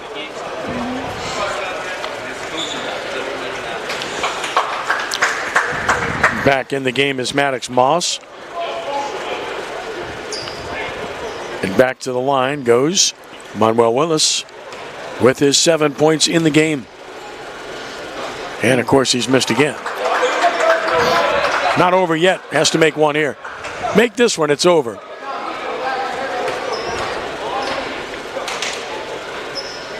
No problem. Well, you know, you got this tournament today, this week. And St. Thomas More has got their own tournament coming up after, you know, this time next week, which is another really, really good tournament. And that'll do it. And St. Thomas More has won the 3rd place game here by the score of 59-55 over the Country Day Cajuns, as St. Thomas More improves to 11-2. Country Day drops to 7-6. Mason Guillory 13 points for St. Thomas More. Chad Jones had 10 off the bench. He was big with 10 points, 5 boards off the bench. Patrick Doherty had 9 points. Christian Landry with 7. Dominic Jenkins with 6 for St. Thomas More. Evan Nunez and Jordan Trahan each had 13 for Country Day. Miles Lemler with 8 points. And Connor Trahan and Maddox Moss each with 7, as St. Thomas More wins it by the score of 59-55. Final thoughts on that one, Bill? You know, the turnovers, you know, I don't know if you can say the turnovers made a difference in the game or not, because they both turned the ball way too often. I think it was the height advantage and the rebound differential on St. Thomas More's side. And, you know, I don't want to finger any players or anything, but you had some guys for Country Day that just didn't step up and you know, grab hold of things and take the game over like they had done in the past. Jimmy, thoughts? on that game? Yeah, I think both teams, you can see the inexperience that both teams have. And as the season goes on, they'll correct things, they'll get better. Country Day is only going to be as good as the Trahan brothers. And if they're not going to be continuously productive, then they're going to struggle in games. That's just the way it is. You know, I always wanted to be honest with my players and my team. And if you're going to be a star of the team, you got to take the good with the bad. And you got to hear the good from the bad. And Country Day can be a really good team if their stars step up and play like stars. Crescent City Sports will have coverage from the All-State Sugar Bowl National Prep Classic January 5th through the 8th at the Hilario Center. Be sure to visit CrescentCitySports.com for all the latest news on our streaming schedule. Bill, you and I have been doing that one for several years now. It's been wonderful. It'll be 3 brackets this year. We'll let Timmy talk about it in a minute before we preview this championship game, but that's just a terrific tournament, isn't it? Man, you know, you got some really good tournaments in this area. You got the Newman tournament. You got this one. I'll include St. Thomas More. Sunkist, yeah. But the Sunkist, but that one, yeah, that's the All-State Sugar Bowl. When you get those teams from out of state, it's boys, girls, all under the same roof. It's just, it's wild. It is really. I don't know who puts that on and who organizes that. They do a pretty good, decent job of that. Well, let me tell you something. There's a young lady over at John Curtis does a great job with that tournament. There's some guy in the media that does a pretty good job with that tournament, and there's this gentleman, Timmy Bird, who helped start this thing with the idea, concept, got the Sugar Bowl to get behind it, and over a decade now, Timmy? I think we're in our 12th year, yeah. And you know, COVID hurt us. We didn't have it at the Hilario Center last year. We had a makeshift tournament at Riverside, but yeah, this will be the 12th year with 1 year of interruption with COVID. But and this team's got a pretty good 9 out-of-state teams in the boys bracket, and some Louisiana teams weren't sure if we were going to have it because of COVID and because of the hurricane. So not as deep a field from the Louisiana side as we've had in the past, but we do have some good teams playing in it. So it's going to be an interesting. It's going to be an interesting tournament from the standpoint that the out-of-state teams have always been surprised how good the Louisiana teams have been, because everybody was always expecting the out-of-state teams to dominate, and that's not been the case. And hopefully it won't be the case this year, but we'll see. So 3 brackets this year, is that correct? So we have 2 girls brackets, 12 teams each. Mm-hmm. We have the national boys bracket with 16 teams. It's 8 Louisiana, 8 out-of-state. And then there's a Louisiana bracket with 8 teams. And, you know, one of the we've got some interesting players and some interesting coaches from out of state. We got the Heisman Trophy winner from Florida State coaching his team, Florida State University. The quarterback got a blank. Which one? the one from Florida, Florida State. There's several quarterbacks in Florida State. Charlie Ward. Okay. Charlie Ward's right. the coach. Okay. And he'll be here. Okay. With his team. Yep. And probably the favorite and the team to beat is I tell you what, Ken, I get them all confused. I hear you. But look, Beaumont's good. There's a. Can't think about it. I'm sorry. The team out of Georgia is the number 1 seed. They're very good. Newton. Okay. And so it's going to be interesting to see how our Louisiana teams play against the out-of-state and the boys. And then we have a couple out-of-state girls teams that are good too. So it's going to be a really, really tough challenge for the Louisiana teams, and they're going to get a lot out of it.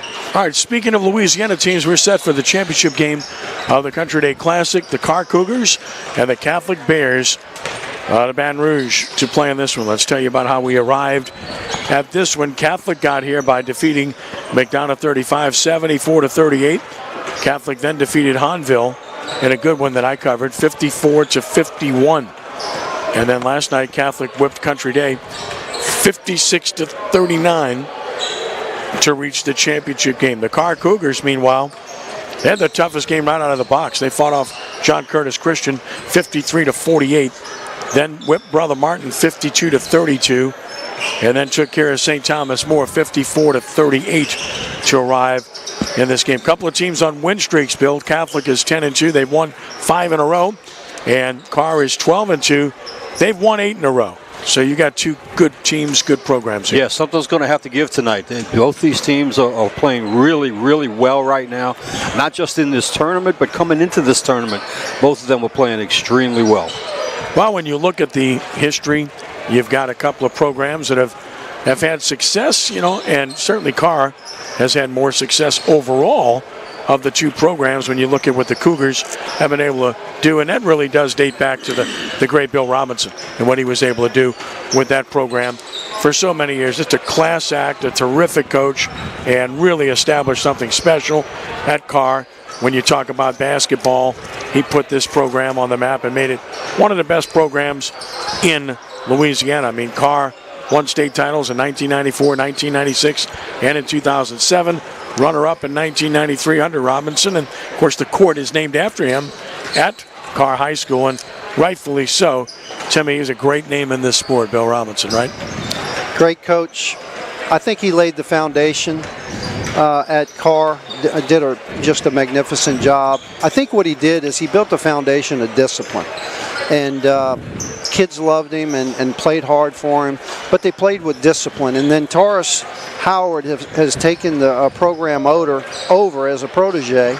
And I'm going to tell you, Taurus Howard, in my opinion, is the most underrated basketball coach in the state of Louisiana.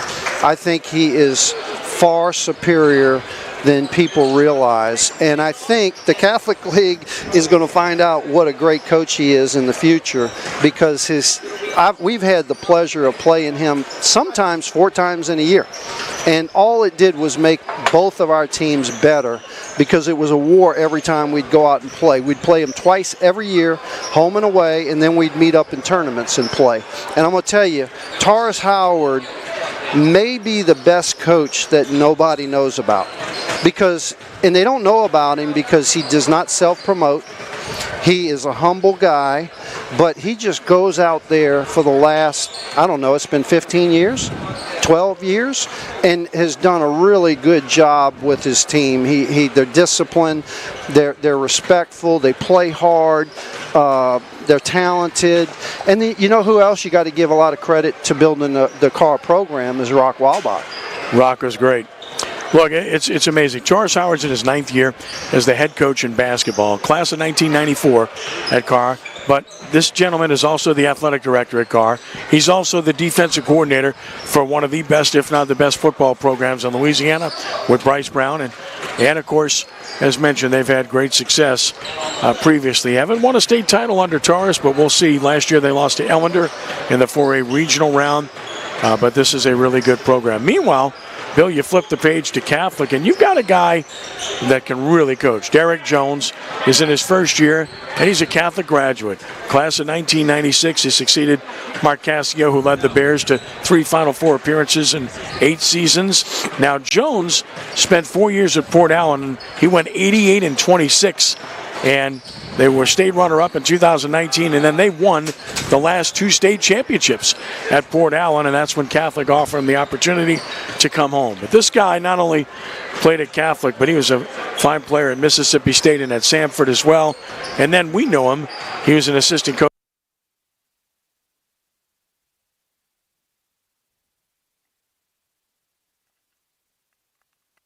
Really good coach. He is. He put in his time at Port Allen and really did a fantastic job there. And it's a pretty nice success story. Coming back home to your alma mater and taking over a team that has they've been in the Final Four. Three times in 8 seasons, just haven't been able to get over that hump, and hopefully he's the guy that can do that for them. Again, this is two programs, and not just 2 basketball teams, 2 programs, and up and down their entire athletic program. at both schools. You've got state championships and playoff appearances, and as Tim was alluding to with Carr and their discipline, Catholic plays the same way. A very disciplined bunch, and it's going to be an interesting game tonight. Tim and I have seen games in this tournament, and watching Carr play, the thing that stands out the most about Carr is that they guard. I mean, they will guard you from start to finish, and they will get up and into you, as we like to say, defensively, and they can guard all 5 spots, which is the most impressive thing to me about Carr. But this year, the thing that maybe gives Carr a better chance is the fact that they finally have guys that can knock down triples. They haven't really had that. They've always been tough as nails physically, compete like crazy, but against the best they've had trouble because they didn't have that perimeter game. They've got it this year. I mean, I've seen Leland Smith, Devin Lewis, really knock down shots. Jonathan Bax, Derek Hawkins, they've all done the job. Shivis Johnson, Keith Jones. And then inside, they got Jovan Taylor, big, thick at 6'6". He's really strong down low. They've got the package, Tim. That's going to be the difference tonight, I think. I think unless Catholic can really connect on the 3, it could be a long night for Catholic because there's a huge mismatch in the paint with Carr having the advantage. And then on top of that, if Taurus extends, takes away the 3, then Catholic's going to have a hard time scoring. But guess what? Everybody that Carr plays could have that same problem. So to beat Carr, you're going to have to be a balanced team. You're going to have inside-out scoring. And then you're going to have to be very tough because they got a senior and junior-led ball club that is not only athletic, but they're disciplined and they believe that they're good. So you're looking at a 4A state champion contender this year, and if they develop the outside game, Carr, they will win a state championship. Well, it's a good basketball team, no question about that. Catholic can knock down the 3. They've got a really good shooter in Stan Levy. Left-handed stroke is outstanding. Josh Robertson's good. Will Sterling's good. Dennis Hebert, the 3rd, excellent player as well, having watched them play. Tate McCurry's a good player also. So this is a good team. As I mentioned, Carr's won 8 straight. Now, their losses this year, they lost to Landry, who's another stud of a team. Landry beat Carr by 17. They're really good. And then, of course, the other loss was to Newman. And that's another really good basketball team locally. But they've ripped off 8 in a row since then. And, Bill, you mentioned, and Jimmy mentioned it, Catholic League. Well, all they've done so far this year is beat John Curtis, beat Jesuit, and they beat Brother Martin twice. Yeah, they're 4-0 in the Catholic League. Undefeated Catholic League team yeah, right? 4-0 a year ahead of time, huh? That's why they don't want them in that league. Because guess what? Not only do you have good players, you got a great coach. Yeah, Tarsauer does a great job, and so does Derek Jones. That sets the stage for what should be a really good matchup here. We've told you about how these teams got here, and of course, when you look at this Catholic team, they have not won a state championship, which is kind of a surprise with that school being in Baton Rouge, as proficient as they've been. Now the brothers of the Sacred Heart School, and they always have depth in basketball. Last year, they got knocked out by Jesuit. Jesuit beat them at Catholic last year in a great performance to get to the Final Four, 53-44 in that game. And the Jesuit team's a good shooting team, a solid team, but they suffered a tough break, losing their outstanding center in Washington, going down with a knee injury for the year. Really kind of changed their fortunes. They went from being, I think, a good team to being, more along the lines of a competitive team, although Rich Jennings does a fine job with that team as well. Teams are heading to their respective benches to get set for the start of our championship game of the Country Day Classic. I want to salute Matt Merritt, Chip Merritt, taking care of business for us here tonight. Doing a great job as always for CrescentCitySports.com. Yeah, the Car's going to be the road team in their purples tonight. Purple jerseys, purple shorts, white numerals trimmed in yellow gold. Catholic will be the home team with the whites. They'll have the orange trim and black accent to go with that. Carr will go with Leland Smith. He's really outstanding, a player that you'll want to watch here tonight. And so is Devin Lewis, as I mentioned. These two guys have been dynamite throughout the course of this tournament. And again, these are all seniors. So is Nathaniel Riley, who will start as well. As Timmy mentioned, a veteran team. And another senior, Chavez Johnson. So that's 4 seniors. And the other starter will be a 5th senior. And that's Jovan Taylor, the big man. So it'll be Smith, Lewis, Riley, Johnson, and Taylor for the Carr Cougars under the direction of Taurus Howard. And for Catholic, it will be a junior, Dennis Hebert III. He's been good throughout this tournament.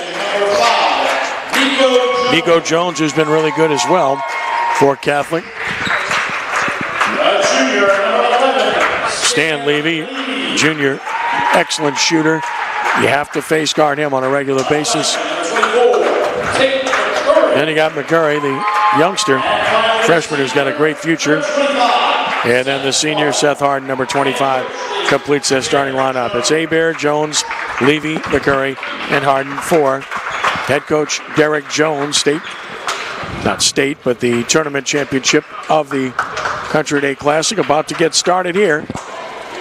Glad you're with us. Ken Trahan with Bill Gallagher and Timmy Bird from Patrick Gymnasium in Metairie.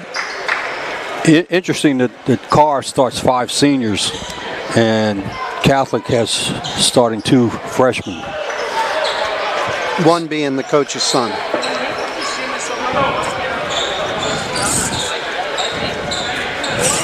Stepping into the center circle to jump it up, a pair of number 25s, Jovan Taylor and Seth Harden.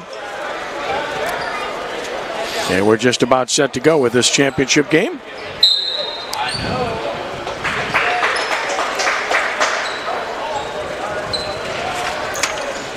Catholic will control. Nico Jones controls it. And Carr opens man-to-man. This is Harden. Nico Jones. Again, just watch the defensive Carr. They will get up and into you with regularity. Got the open shooter, and that is their shooter, but can't convert. And an offensive rebound and basket. Good start for Catholic. And it's Hebert off the offensive glass against Catholic, the first score of the game. And we'll get a hold here in transition.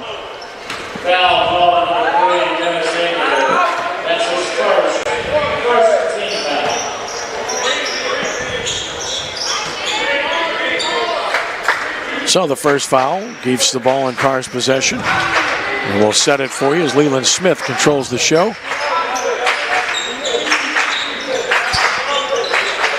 Here's Taylor in the painted area. He's strong, and he'll go up and get it. Well, he's very they have physical. a tough time with that. That's how they're going to run their offense. That's going to give Catholic real They're problems. going to have to front the post to have any chance. They can't let him catch that deep.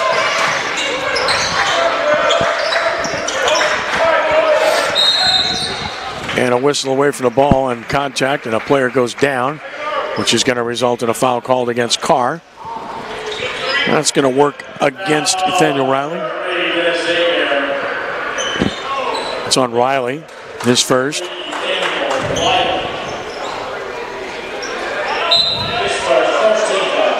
First team foul on the Cougars, each team with 1. Inbounds pass stolen away. First turnover of the game.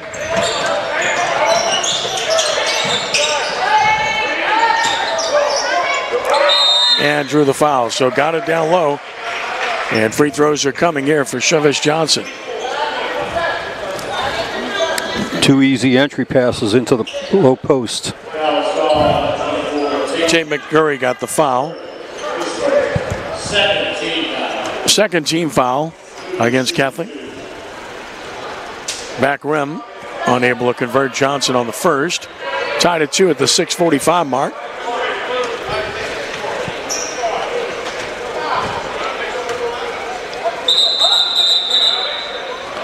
He should lose his shot. Yeah, just it took a lot of time, didn't he? They were trying to figure out, I think, if the referee made a mistake and giving him the ball too quick, I think, is what they were trying to figure out. So we're tied at 2 here off the missed opportunity by the Cougars. Off the pick, unable to get the shot. Here's the open look, and there's the 3 ball. Nico Jones knocks down the triple. That's what they're going to have to do. And a timeout taken right away. And you're going to see a lot of motion, a lot of back cuts from Catholic. You need a lot of backside help coming from Carr. They're going to have other people other than Levy making threes. So that's a good start for Catholic. 5-2 game. Has got the timeout out of the made basket for the Bears. Their second lead early on in this one. Pretty quick timeout there, right? 30-second. Yep. Carr basketball in backcourt. And a little pressure here from Catholic. Looking for the trap here. Good recognition by Carr. Open shooter from the corner. No. Long rebound tipped around. And a good job by Lewis to secure it. Maintain the possession. Looking to post up Taylor. They do front him here. They do front, yep. Dribble penetration creates the open look. Spun out. And Levy gets the board.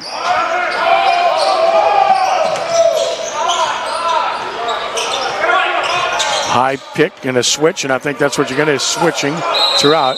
Catholic got a timeout. With 5:40 to play, is hitting the floor and preventing the turnover was Nico Jones. You're going to see those high picks throughout. That time Carr switched it, Timmy, so I would suspect that's what they're going to do moving forward. I think what they need to do is they need not only hedge hard, but they need to trap the ball on the high screen, take that away, and then jump the wing passes. And they have the big guy in the middle, so they can afford to gamble.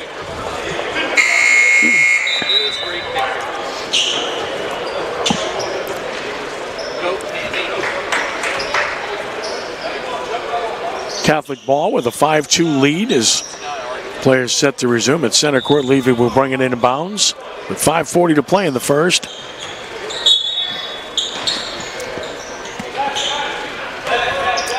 Nico Jones has a triple already. Carr stays man-to-man. Going to see good ball movement from both teams in this game. Crisp passes, ball reversal. Good position defense. 3-ball coming. Bang. So they're already getting contribution from others from the three. That's what it's going to take tonight. Yeah, you got to have confidence if they're going to play it like that. You got to have confidence and shoot the ball. Catholic out to a 6-point lead early. Bad pass down low. Saved. Double team. Found Taylor. Nice back cut. And put it in. Chavez Johnson puts it in, assist to Taylor, and it's an 8-4 game. Carr trapping. Catholic breaks it easily. And another open three. Not this time. Nothing but purple shirts down low, and Johnson has the board.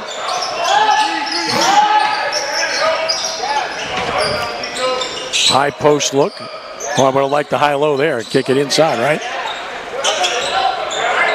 Oh, had another cutter down low there. Taylor a little bit further from the basket. Spins a nice pass on a reversal. Wide open look for three. Nope. Offensive rebound, Taylor, and he looked like he was fouled by Levy. And he was. So Levy commits the foul, his first. Carr maintains possession. Again, you're going to see good ball movement on both ends from these teams. You can tell right now Catholic is really focused on preventing the entry pass into the paint. Blocked shot. Hits the inline, though. Good job by Nico Jones on the block. Really like the way Catholic's playing early in this game. Contesting passes, contesting shots.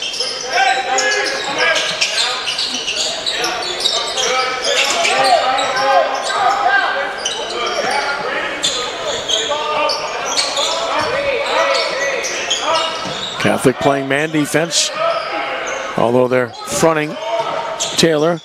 Up and under move, knocked away out of bounds. That's going to be there for them as long as they front and try to double the man down low. Yeah, and Carr's now trying to post up, do a double post up. They're trying to get Johnson involved. .340 to play in the first. 4-point lead for the Bears. Oh, he had the weak side cutter. it's an and one situation nonetheless. Johnson used his body nicely to avoid the contact and the offensive foul and draws the foul. Yeah, I don't think he quite got there. It was a good idea on the just a little late. trying to take him to charge, but he wasn't set. So a chance for the three-point play for Chavez Johnson. He's got 4 already in the game. And the substitutions are coming for Carr. We'll see Tyron Wilson on the floor along with Keith Jones for the Cougars. Taurus Howard instructing his big man Taylor, who comes to rest. Trying to complete the three-point play. Johnson able to do so. Carr shot free throws well in this tournament. 5 points for Johnson. The lead is down to 1 for Catholic. A 1-2-2 zone trap here. And a good job to get his hand on it by Jones. Got the ball in the middle. That's always a good idea. But backing it out off the bounce here. Harden. Dribble penetration. Forced that. And lucky he didn't commit the foul. Johnson rebounds. Chance for Carr to take the lead. Now they'll space the floor and get this offense set up. Johnson and Taylor exchanging posts. Oh, dangerous pass there. Patience, baseline there. Nice pass. And one, beautifully done. Johnson, have yourself a quarter. Good pass there as well on the penetration by Tyron Wilson. You can see what Carr's strategy is. Taurus has recognized that they have the advantage inside, and right now they're trying to force the ball in the paint. Second foul on Harden. He'll come out. Hidalgo is in for Catholic, and so is Will Sterling. Johnson with 7 points already has given Carr its first lead. Looking for another. It's got a nice off shot. And a 10-8 edge for Carr. 8 of the 10 points for Chavez Johnson. Well, they've done a good job on Taylor, so. That's well short. It's on the floor. Floor burn here, and Catholic got it. Got it back, blocked out of bounds. Hawkins blocked it.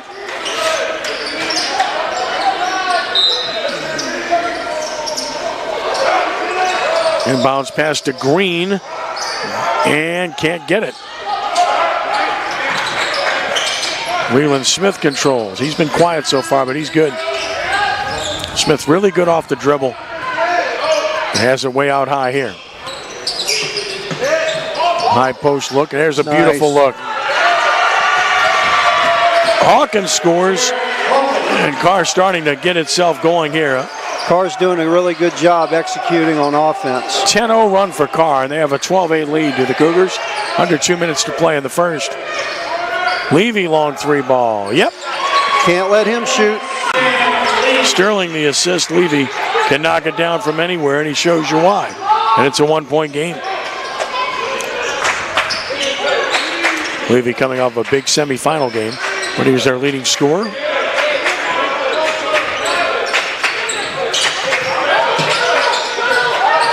Dribble penetration. And a tough shot. Boy, Leland Smith. Real good body control. 3-point lead for Carr. That's physical strength. Good defense on the ball by Jones. There's that high pick. Good switch by Carr. Got to guard him out there.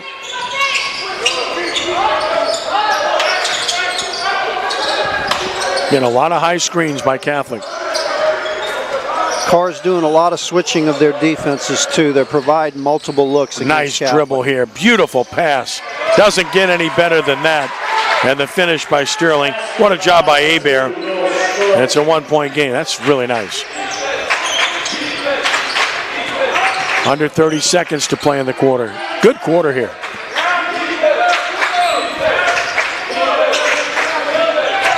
Carr likely to play for one shot now. Under 15 seconds to play in the quarter. Leland Smith off the dribble. He can beat just about anybody off the bounce. He's got 4, 16-13, 5 seconds, 4, 3, all the way to the hole, and he missed the layup. Boy, what a tough break there for Hebert. Rebound cleared Johnson, and after one exciting quarter, 16-13, Carr on top. You want to know the difference between this game and the last game? Yo, yeah. They're playing for One turnover. One turnover, Yeah, sure. Right, yeah, much championship. cleaner game. You know, and these guys, they know they're playing for the championship.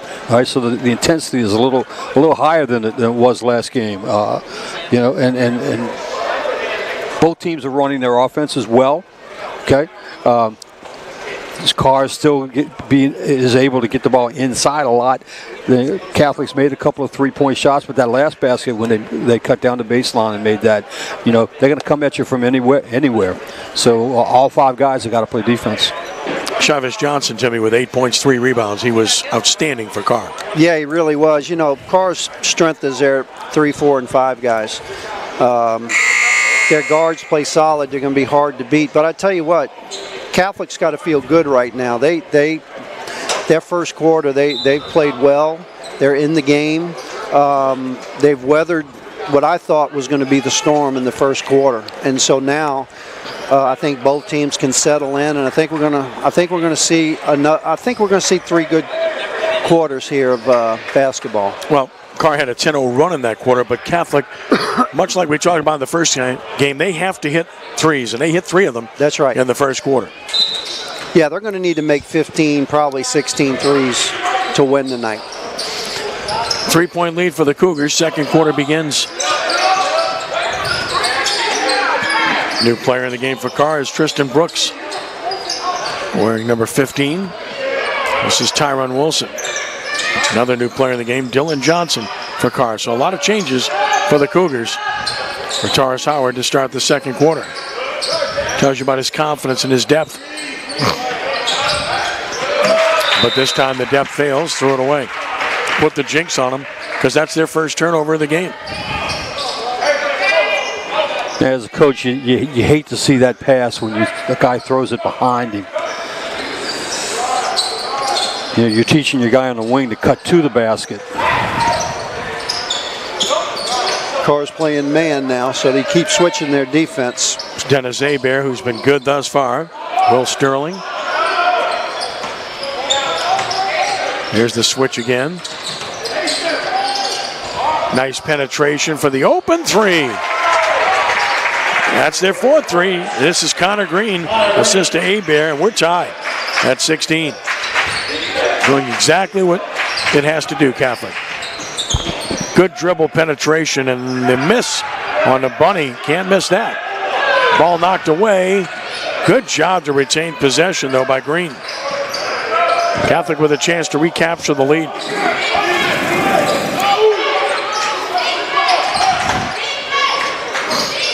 Baseline drive, floater! And boy, Dennis Hebert is playing extremely well in all phases, and Catholic has a 2-point lead. Strong move. Tyron Wilson says, I'll take this myself, and he ties it at 18. It's good basketball.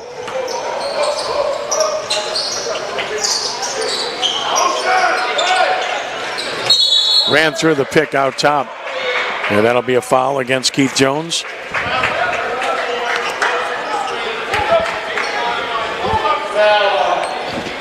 And changes for Carr. First on Carr, and we'll get 3 of the primary players back. Smith, Lewis, and Johnson are back on the floor for Carr. And the inbounds pass stolen. Keith Jones. There's Leland Smith. High-low look here. But they front. Taylor can't get it inside to him. The Catholic's kind of taking that high-low look away by fronting the post. Yep. Taylor has to come out to the baseline to catch it. Too many dribbles, took it away. Here they come. Dribble drive and a block and no call. Leland Smith And a beautiful pass. And the finish by Jones from Johnson. The Carr back on top. Well, if they let him play, you got to figure that favors Carr, right? Sure.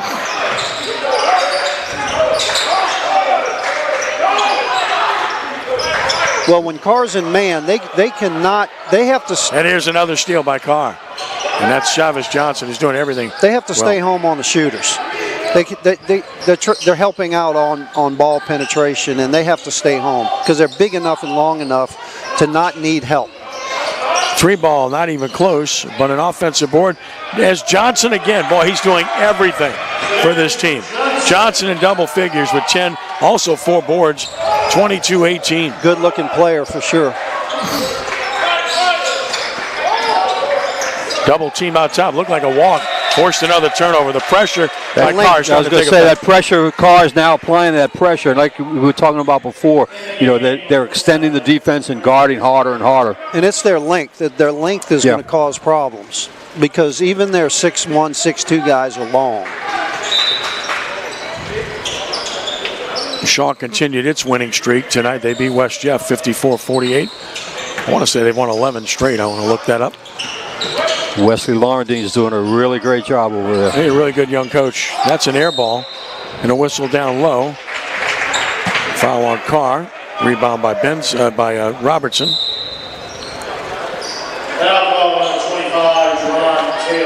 Javon Taylor commits his first. Third team foul on the Cougars, who lead at 22-18. Carr on a 6-0 run right now after Catholic had taken the lead. That's what's hurt Carr in recent years, our inability to knock down three ball. That's right. And if they don't knock down or cut some outside shots in this game, Catholic's going to stay in this game because they're going to knock down some threes.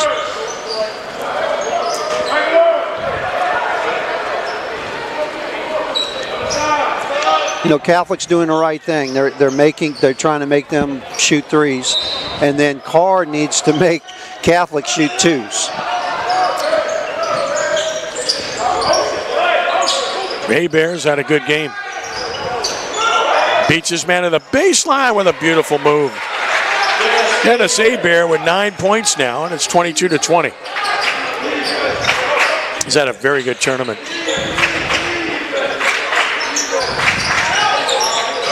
Great defense here, and a kick ball will be called turnover. Great job on the defensive end by Nico Jones. As Carr commits its second turnover, now Catholic gets it back with a chance to tie or take the lead. Man, you talk about picking the pocket. That was picking the pocket right there. Keith Jones back in for Carr. Nico is the son of Derek. So the head coach's son is one of his key players. Beat his man on the baseline, draws a foul by Lewis. Yeah. I'm going to say turnover here against Catholic. Got a bright future in front of him because he's going to get a lot bigger. Crescent City Sports Prep Basketball is brought to you by Academy Sports and Outdoors, who has all the gear you need to enjoy more sports and outdoors, all at prices you'll love. And with curbside pickup available now, it's never been easier to shop the top brands in-store and online at academy.com. Beautiful block here by Jones, but cleared by Taylor. Oh, nice effort to get that. Can't finish. Taylor over the top. That'll be a foul, and that'll be his second.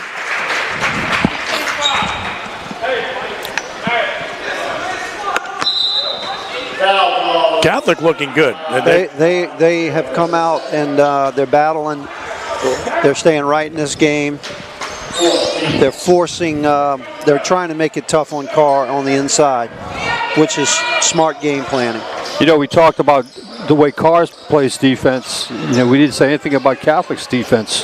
Been out before the game. They're scrapping. They are. For the lead, that's going to be off the mark. Cleared by Johnson, his 5th rebound. Clearly has been Carr's best player in this game. Passed up the open look for the dribble drive, knocked away. Taylor got it, put it, can't finish it, tip it up, no.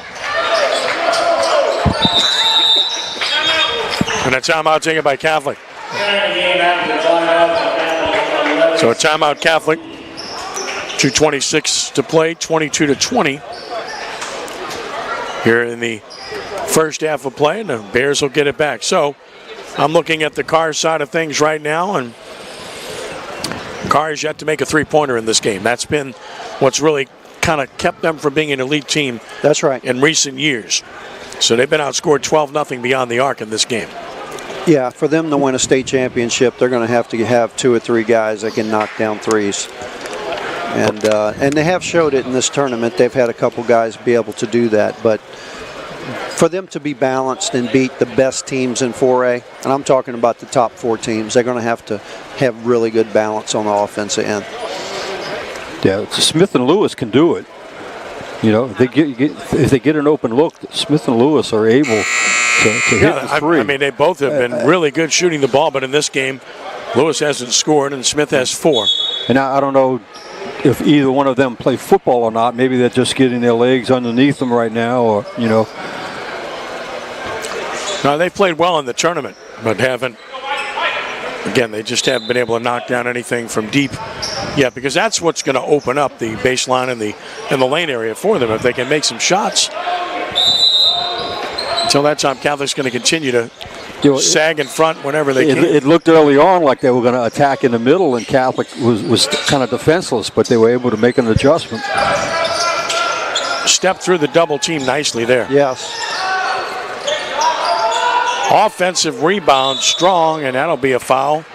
Boy, good job by Connor Green. He's got 4 boards off the bench. Foul's going to be on Devin Lewis. 15 foul on Carr. Catholic again with a chance to tie or take the lead. Levy.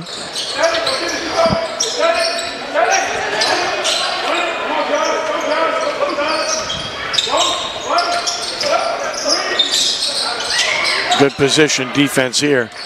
That should have been a 5-second call. A walk here. So a turnover. That's the 6th of the quarter for Catholic. Their 7th of the game. Remember, they had just 1 in the first quarter. Turnovers are lost possessions. You don't get those back. And they don't have a whole lot of room for error when you're playing against a long team. So they got to make sure they protect the basketball. Good pass. And Chavez Johnson has 12 points. Leland Smith the assist and a 4-point Carr lead. Half their points. Yep, he's really done the job. Double team here, knocked out of bounds. Taurus Howard encouraging his team. And now we'll get Will Sterling back on the floor for the Bears with 1:22 to play in the half and a 24-20 lead for Carr. Overplay here. That creates an opening all the way to the basket. Left hand won't finish. Smith's 3rd rebound. Here he comes racing into the front court. Good pass down low. Nice. Spins into a wide open shooter for 3. That's how you write it up. Johnson with his 3rd assist. What hasn't he done? And it's 27-20. Tell you what, that's what it looks like on a dry erase board. Carr with a chance to open up a lead here. Up 7 with the ball, less than a minute to play in the half. And they'll slow it up with instructions from Taurus Howard. Under control here. Leland Smith will pop it. Boy, I don't think that's what they wanted. Offensive rebound, guess who? Johnson. Open shooter again. Boom. Bang!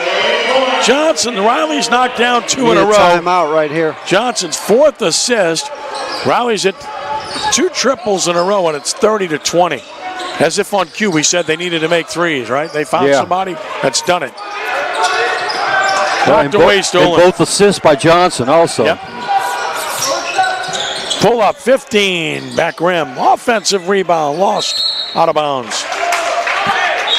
As Jones saw the basket, raced for it, but couldn't hold on. You let Carr get in the rhythm and start playing with a lot of energy, you could be in trouble. They're doing a good job now of getting the ball inside and then popping it back out. So they're working in, coming back Johnson's playing phenomenal right now. He's had a great game. I mean, in all phases. He's making assists, rebounding. He's very poised with the basketball. 4 seconds, 3 seconds stolen. Stealing it. It's from half court. Johnson. You almost expected him to make it the way this half has gone, right? I did expect it. He had a really, really good half. So it's halftime, and it's 30-20 Carr. Chavez Johnson, 12 points, 5 rebounds, 4 assists, and 2 steals in the first half. Talk about stuffing the stat sheet. That's doing it. Crescent City Sports Prep Basketball brought to you by the Lamarck Automotive Complex in Kenner. The Lamar Collision Center repairs all makes and models. They make the repair process easy. And with their state-of-the-art equipment and certified technicians, it will be done right. I can personally attest to that from Lamarck Automotive. They get it done. So 30-20. All right, so looking at, I'm going to ask you about you guys and see what your memories are about your own careers. Looking at Louisiana prep basketball history. Winningest coach ever, Charles Smith from Peabody. Charles Smith now at 1,099 wins. About to hit that 1,100 mark. 8 state championships to go with it for the Warhorses. Joel Hawkins, Southern Lab Lake Providence, 1,071 wins. Danny Broussard won here tonight, so 1,064. And Leslie Gode of Pine Prairie, 1,026. So my question is, if we combine Timmy Bird and Bill Gallagher, do we get to 1,000? Not quite. Bird has 7. Right at 800, I think. Yeah, 790, something like that. Something like that. Yeah. And No, I Bill spent shaking his head. I spent the majority of my time as an assistant coach. If you want to count wins as an assistant coach, 3 state championships there. But no, I don't think. How many you got, Tim? 12? 12 state championships. No. How many wins? 790 something. Right at 800. Right. So right at 800. Yeah. So we'd be. No, we wouldn't be at 1,000, but we'd be over 900. Yeah, so you've got over 100 wins. Yeah. So it's good stuff. But you mentioned the 3 state championships that you've been part of. It's pretty special. Absolutely. Think about it all the time. I'm sure you do too, Tim. Takes you longer to think about them because you got so many. Yes, but, it's all the great players, Yes. and not just the great players. It's the role players that I enjoyed coaching. It's the guys that made the team special. Right. And Tweedy, Jared Butler. I mean, we had 25 guys that were all-state guys, but it's those guys that were the glue guys. It was those effort guys, those guys that made our team, and that's the thing that you remember, and that's the thing that made it special. Yeah, Crowfield and Gathers, and yet the one that Lewis Dabney. I mean, Dabney was a great player. The one team that won a state championship, there was that one shooter that shot the lights out. I'm trying to think of his name now. Oh my goodness! Why is it? I'm real good at this, and it's escaping me.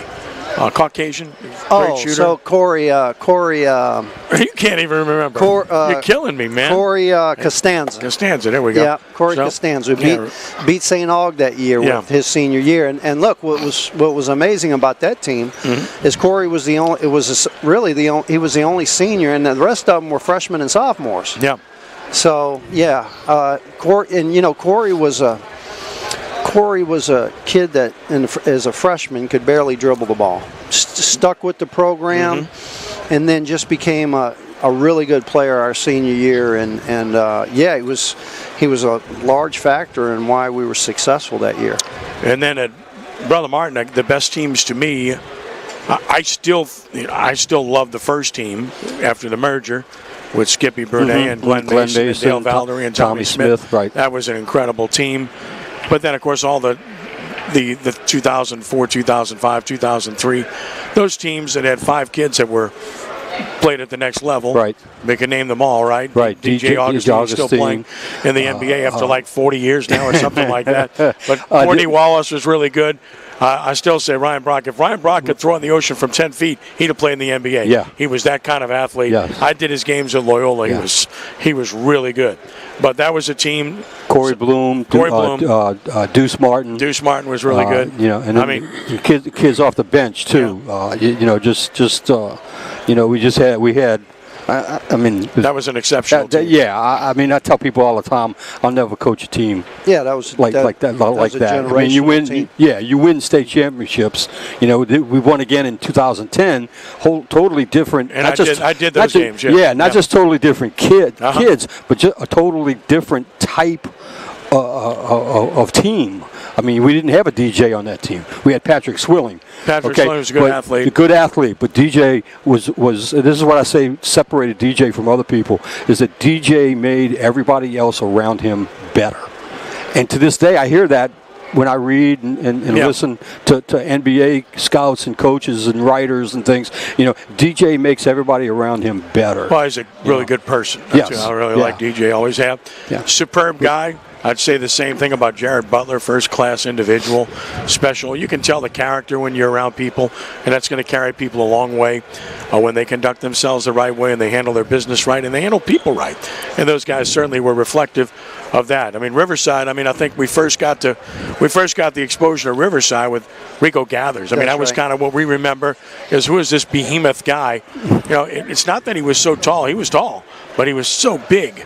And I remember the Evangel was the football power at that time, and I was courtside in Lafayette, and Evangel's playing Riverside, and my friend Denny Duron comes walking up to me to come talk to me and watching the game and covering the game, and he's shaking his head. He says, "Man, why don't they get him on the football field, man? Look at this guy." Well, somebody did. Exactly. Dallas Cowboys did. Well, I remember real quickly. I think it was 2011, 2012 season, and you guys at Riverside came play us at Brother Martin, and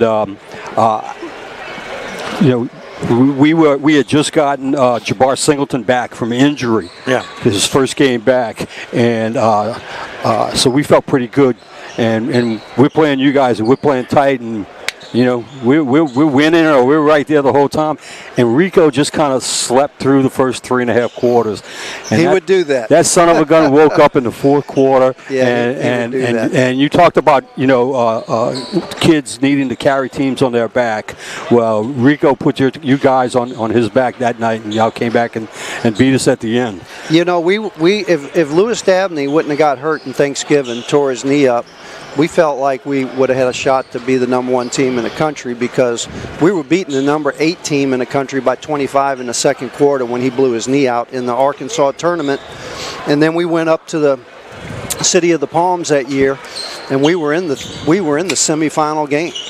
And we had to put in a little freshman by the name of Vaughn Julian. We were up by 4 points. There's another one there. We put him in. He got stripped, and we lost by 4 against I think the team was 3rd in the country. But if Lewis doesn't get hurt, that probably would have been the best team we ever had. But Tweedy's team was the most successful because we had won the City of the Palm, not the City of the Palms, the Les Schwab, and we had beaten like 6 teams in the top 10 that year. Ken, listen to Timmy moaning and groaning when he had to replace Lewis Dabney with Vaughn Julian. Yeah, but he was a freshman. He was a baby then. He weighed about. He was a freshman. He was about 5'10", and he weighed about 120 pounds. And he was going up against a guy that's playing for the Knicks right now. Well, one last thing before this half starts. We were talking about the kids who knew their spot on the team, and not the superstars. Assistant coach for Catholic High, sitting on the end of the bench, Ben Relly was one of those guys at Brother Martin. Is that good? He went to Brother Martin? Went to Brother Martin. Didn't play a whole lot for us. Okay. But got some good minutes, and now he's been assistant coach for years. Those guys become really good coaches because they have a passion for the game. Yeah. Rory Papillon, who does all the training here in New Orleans. Second half underway here, and a move to the basket and a foul. Late whistle. That whistle comes from 35 feet away. The official on the baseline didn't blow the whistle. That's a strange occurrence. And they call a foul from a long way away. They got their signals crossed at halftime. One thought they were letting them play, one thought they weren't. Well, that call was from way out near midcourt. And Taylor gets his 3rd foul, so that's even more important for Carr. Their big man's got 3 and 2 free throws coming. And I'm not saying it wasn't a foul. Maybe it was, but the official on the spot did not make a call there at all. Free throw missed. My back, so try another. So then you wonder, did he miss the call, or did he not think it was a foul? Well, the question would be, did you see it that well from that distance? I guess you did. A little pressure here. Carr breaks it and throws it away. So the question is Carr going to let him back in the game? Yeah, inauspicious start to the second half. Yeah, big man picks up his 3rd foul and then a turnover. Right out of the box. back start of the second half for Carr. We didn't see him in the first half.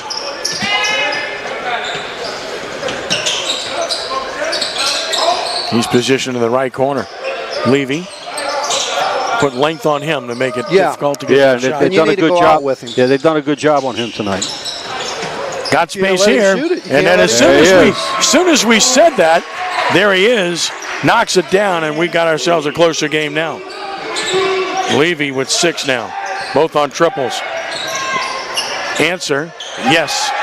Well, that's what you do, and that's the first points of the game for Devin Lewis. Really good player, has been quiet, but he wakes up here. Uh-oh, we got to shoot. Here we go. We got a shootout. Here we go.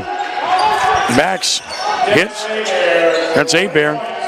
Abear hits the triple. And a foul down low, and 2 free throws are coming. Yeah, he got fouled really hard there, but he needs to make that. Levy commits his second. Free throws coming for Chavez Johnson, who has mentioned 12 points, 5 boards, 4 assists in the first half, to go with a couple of steals. He's at the line here, trying to extend the lead. And does. 13 for Johnson. The lead is up to 7.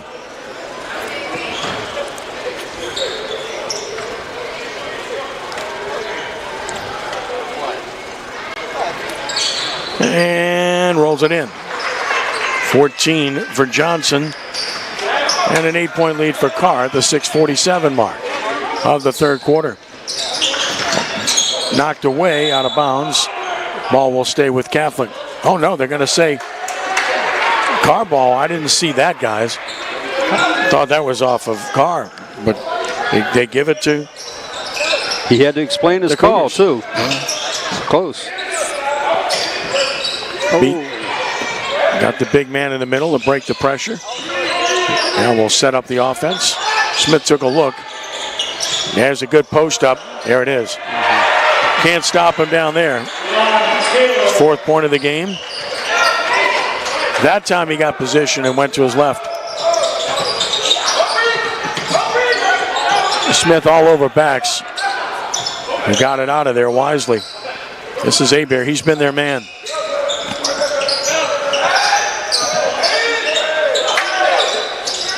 Straight away 3 ball. Bingo. Nico Jones, his second triple of the game.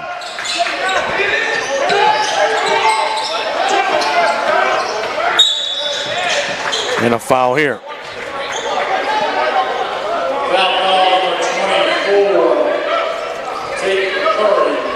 That's McCurry. Kept saying backs. It's McCurry. His second foul on McCurry. So Jay McCurry, the youngster, picks up his second. 5:50 to play in the third, and a 7-point lead for Carr. Fumbled it out of bounds, and a turnover for the Cougars.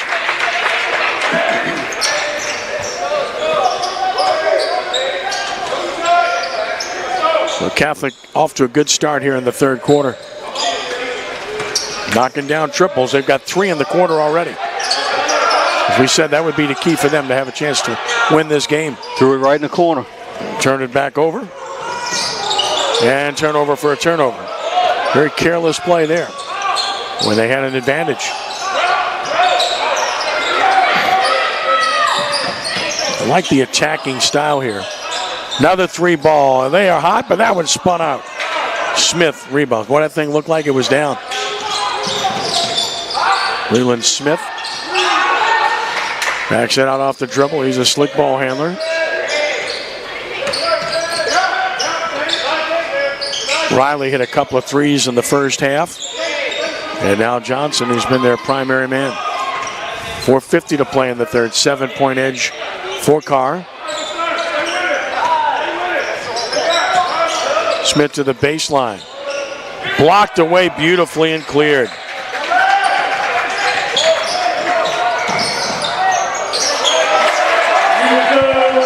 Nico Jones converts. He's got 8 off the beautiful block, and it's a 5-point game. Right through the defense there. Carr didn't even look at him. Catholic really playing well early here, as they did early in the first quarter. Got it down the 5. And another turnover by Carr. Fourth of the quarter. Open three, big shot here. And Carr's going to have to call timeout. Hebert has 15 in the game now. The assist to Levy. And just like that, it's a 2-point game at 37-35. And the Bears are on an 8-0 run. You know, from our advantage, Tim, as soon as it leaves his hand, you knew it was going in. I mean, that's a beautiful looking shot.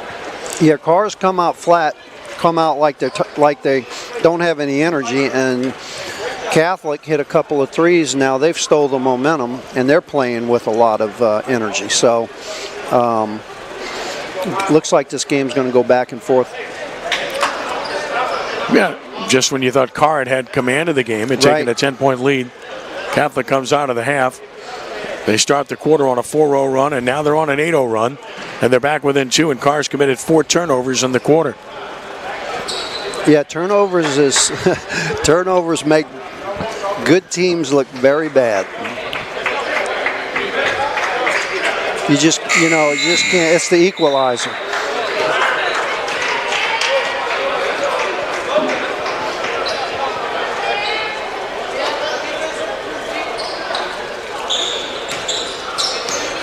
Teams back on the floor.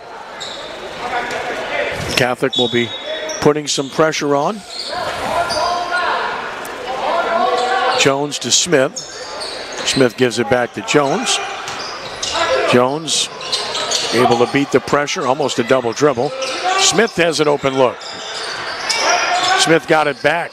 Nice pass. That's a very nice pass. No look pass for 2. Delay of game. So just a delay of game warning here on Carr. No, it's always interesting to see how a team comes out after a timeout like that. I mean, you call that timeout for a reason. Yeah, Smith stayed with that. He missed the shot, but he went and got his own board and made a nice pass. Shooter knows where the board's going to be, right? There's a foul. That's going to be on Chavez Johnson.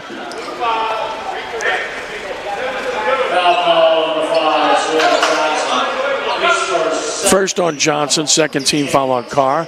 Substitutions coming for the Cougars.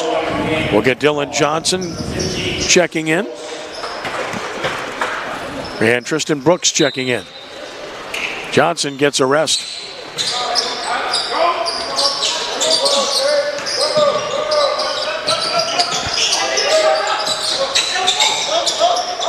Three ball coming, and they are hot.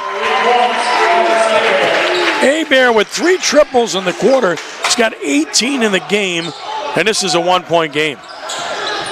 They had to make threes to win, and they're doing it. Taylor didn't even look. That is off. Out of bounds to Catholic, and now the Bears have a chance to take the lead. So Hebert's got 3 triples in this quarter, and Catholic's made 5 already in this quarter. That's what it's going to take, you know. And they made 9 in the game. Yeah, they got to make it. I'm thinking 15 to win it. Well, and he looks so smooth on that shot, and he's really confident with it right now too. Jones behind the back, knocked away. On the floor, should be a jump ball, it is. And Carr should get the ball in the alternating possession. So the Cougars get it off the turnover with a hustle play. 12th turnover for the Bears. Wipe up the wet spot on the floor here at Patrick Gymnasium.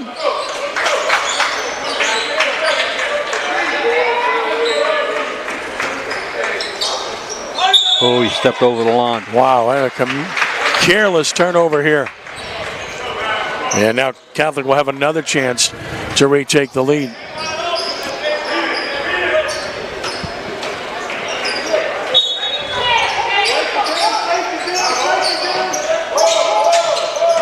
Into the backcourt is Nico Jones. He's played solid basketball.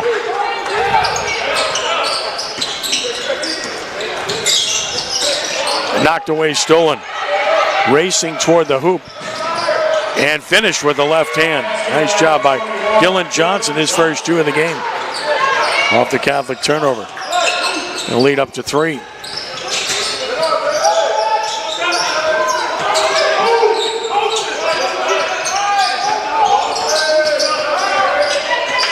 Oh, Hebert's a good basketball player.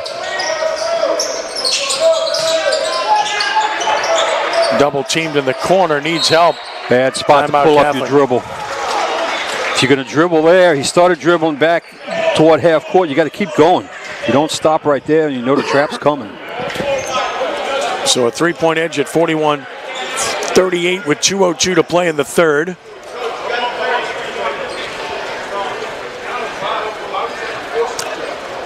And Dennis Hebert, as mentioned, 18 points in the game, including 9 in this quarter, all on 3-pointers for Catholic. He's got 3 assists as well. Chavez Johnson on the bench right now, 16 points to lead the way for Carr. And right now, I think both of those guys are looking for a running mate, looking for that second guy that can pick it up. I mean, when you look beyond Chavez Johnson, the second leading scorer is Nathaniel Riley off the bench with 6 for Carr. And for Catholic, Nico Jones has 8 as their second leading scorer. He's been a pretty good running mate. Levy just checked back in the game, so that's their 3-point shooter He's for got Catholic. 6 in the game.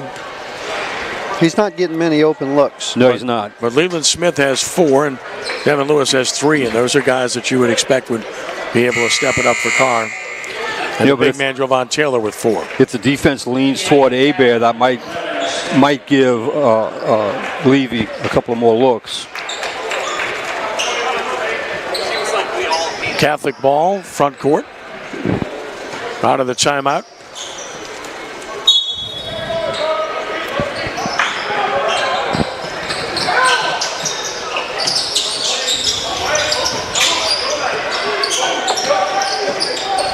Levy out top. Dribble penetration creates the 3-ball opportunity. Connor Green knocks it down, and it's now a tie ball game at 41. Catholics come all the way back. Minute 40 to play in the third. What a game we have. What you hope for in a championship game. Championship game, yes.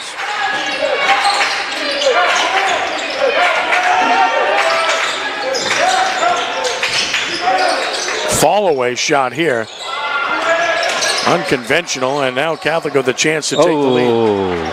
They lose it.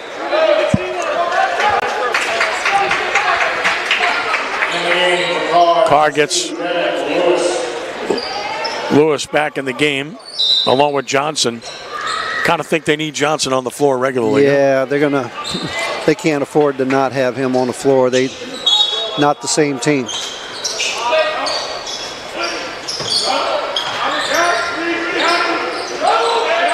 Post up. Nice. Oh, wow.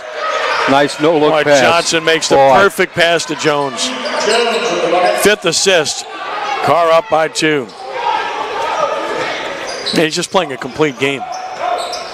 Yeah, you can't speed him up, making good decisions. Just a complete player. And you got to guard basically everybody out on the perimeter now if you're Carr, the way Catholic's shooting the ball.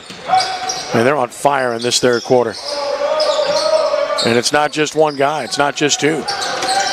Levy to the paint, finds a cutter, tied up. Good defense. Catholic will keep it on the alternating possession.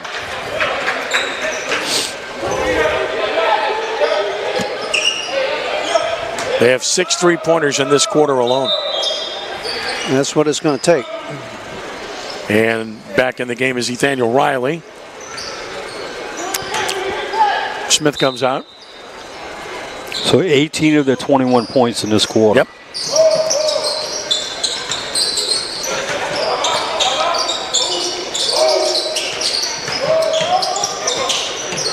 .32 seconds to play in the third quarter. 2-point lead for Carr. Levy for the lead. Nope. Long rebound. And Jones has it. Carr can play for 1 shot now.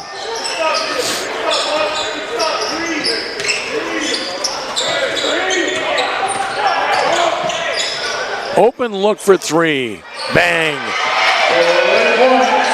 Wilson. Off the buzzer, no good. That was a big 3 for Carr to give him a 5-point lead at the end of the third quarter, 46-41, over Catholic High. Crescent City Sports Prep Basketball is brought to you by Gibbs Construction, a leader in the construction industry in Louisiana and the Gulf Coast for more than 35 years, transforming dreams, visions, and plans into reality. Gibbs Construction. Very impressive quarter by Catholic, and yet Carr was able to stem the tide, Tim. Catholic was really able to shoot the three and put them back in the game, and then as soon as Johnson came back in, the whole momentum shifted back to Carr. I think he's a stabilizing force for Carr. Yeah, I don't think he's going to come out in this fourth quarter unless the game gets out of hand one way or the other. But, we talked about Catholic having to hit threes to be in this game, and that's what Carr wanted them to do, was have to shoot the threes. Well, right now that's worked totally into Catholic's favor. Yeah, I think Catholic's going to need to hit 4 at least in the fourth quarter to have a chance to win this, because I'm not sure they're going to be able to stop Carr in the paint. And now that Carr's hit a few threes, it's going to open it up even more. Stretches the defense, right? Carr basketball, and away we go in the fourth quarter.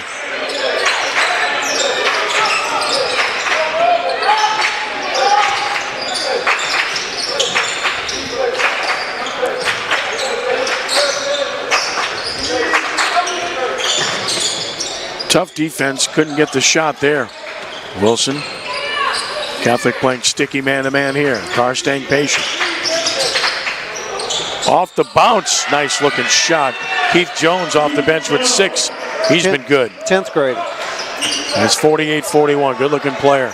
It's really nice to have something like that coming off the bench. And Catholic did a really good job defensively. It was just a really good play individually. Long three. A little bit too deep. A little quick. Wilson the rebound.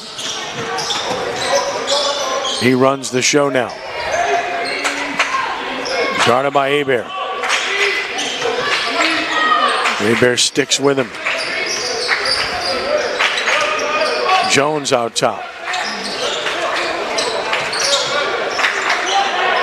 Cross-court pass, that's way short. And out of bounds to Catholic. Horace Howard not happy with that shot. And now we'll get Leland Smith back in, replacing Devin Lewis.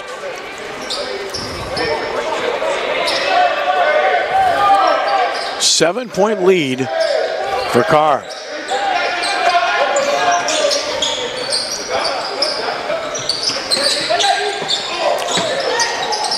Almost taken away. There's Levy with a look from the corner, and you knew it was going down. He's got a quick release. That's the problem with not playing man. 9 for Levy, all on triples. It's a 4-point game. No call there on a bump. Took a look, decided not to, wisely.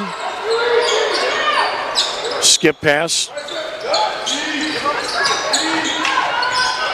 Again, good defense by the Bears. Dribble penetration and a great job to get to the paint and get to the line on the part of Tyron Wilson. Green commits the foul as first.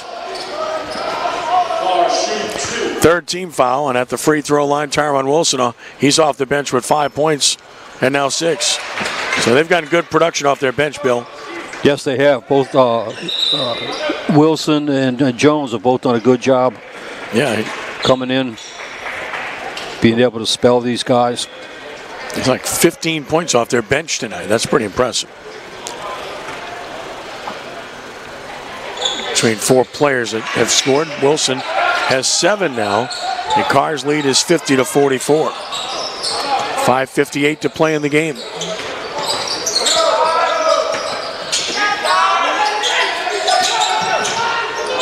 Open three again, and they just won't miss. Will they? Dennis Hebert with 21 now. Keeping them right there. He continues to shine. That's 2 this quarter. You said they need 4. Lead is down to 3. Layup. Can't let that happen, though. Can't let that happen. They're going to need 5 to win, but they need 4 to have a chance. Timeout taken, but 5:34 left. It's 52-47. The lead for Carr. Cougars have had enough of an answer, and Catholic has just shot the ball incredibly well here in the second half. Well, all you can do is keep defending.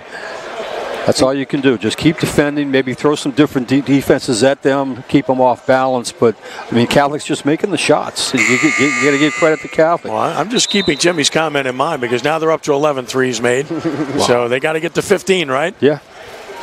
I mean, you're talking about 11 threes made. That's 33 points out of the 47 they've scored. Live and die by it. No question. But you tell your kids on defense, keep playing. Give credit to the other team. There's no harm in giving credit to the other team. They're doing a good job. Just keep playing hard. Other than the dribble drive, they don't have an inside game, so they've got to be able to just get a few twos, but they've got to make shots against really good teams. Yep. So away we go. 5:33 to play.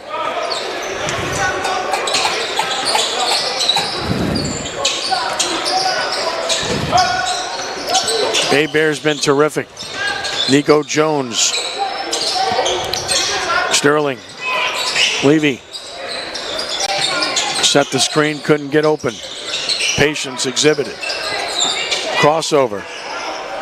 A lot of contact, and that'll be a foul and 2 shots coming. Robertson got where he wanted. Foul is on Leland Smith. Foul on number 1. Leland Smith. Just battling through contact. Robertson gets to the line, looking for his first point of the game. Trying to cut into a 5-point deficit. And he does.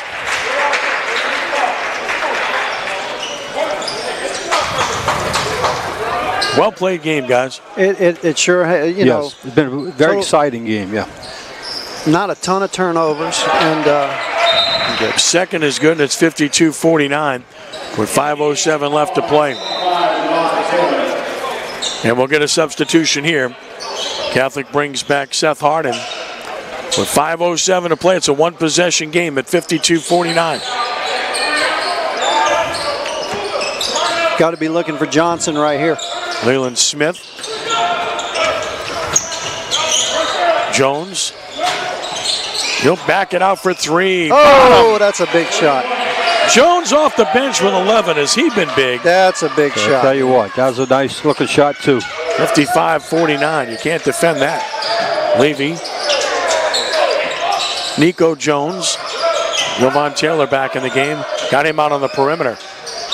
And they're going to call what here? A foul. Wow. And that's on Johnson. It is on Chavez Johnson, and that's no bonus yet.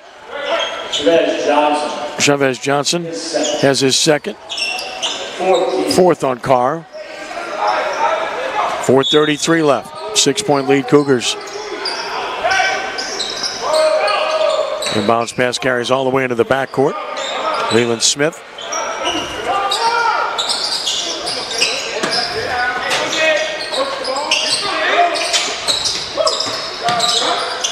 This is Bear. Been deadly.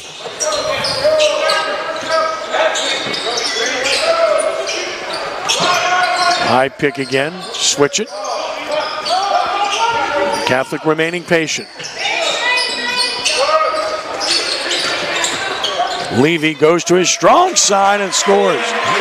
Difficult shot. That was a nice move right there. He's got 11, and Strong it's 55-51 with 3:53 left.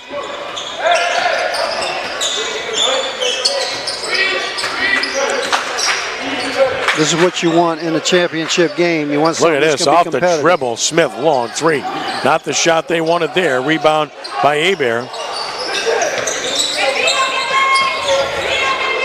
Open shooter from the corner. That's off. Nope. Taylor's got it. With 3:25 left, a 4-point lead for Carr.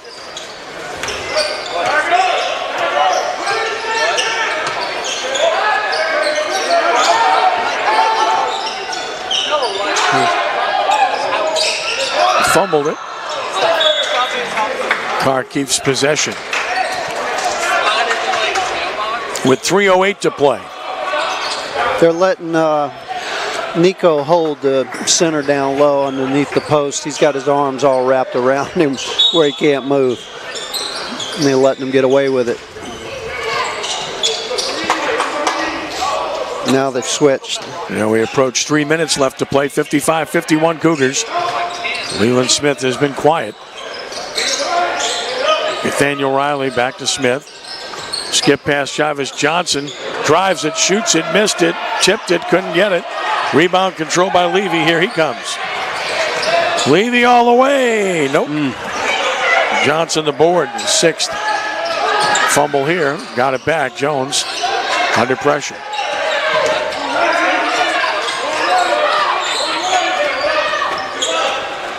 Jones looks for the high pick. Got it. Dribble penetration. A little floater. No.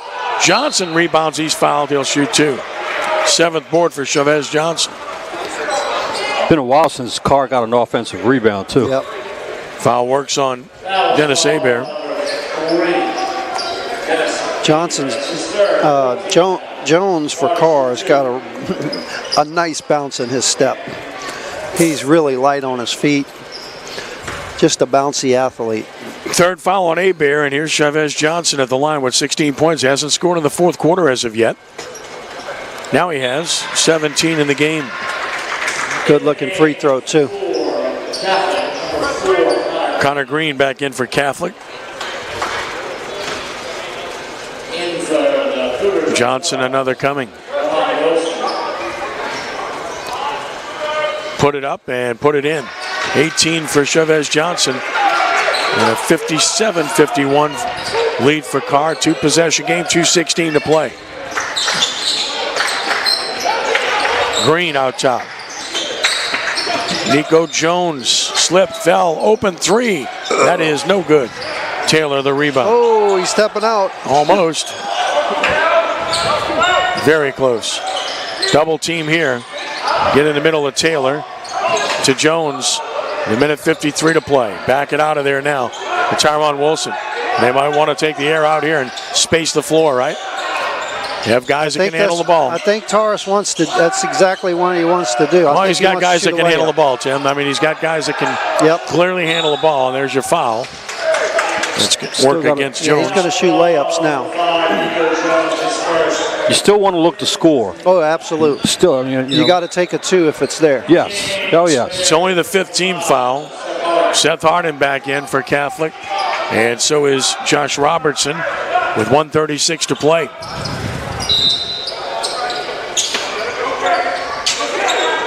Carr ball.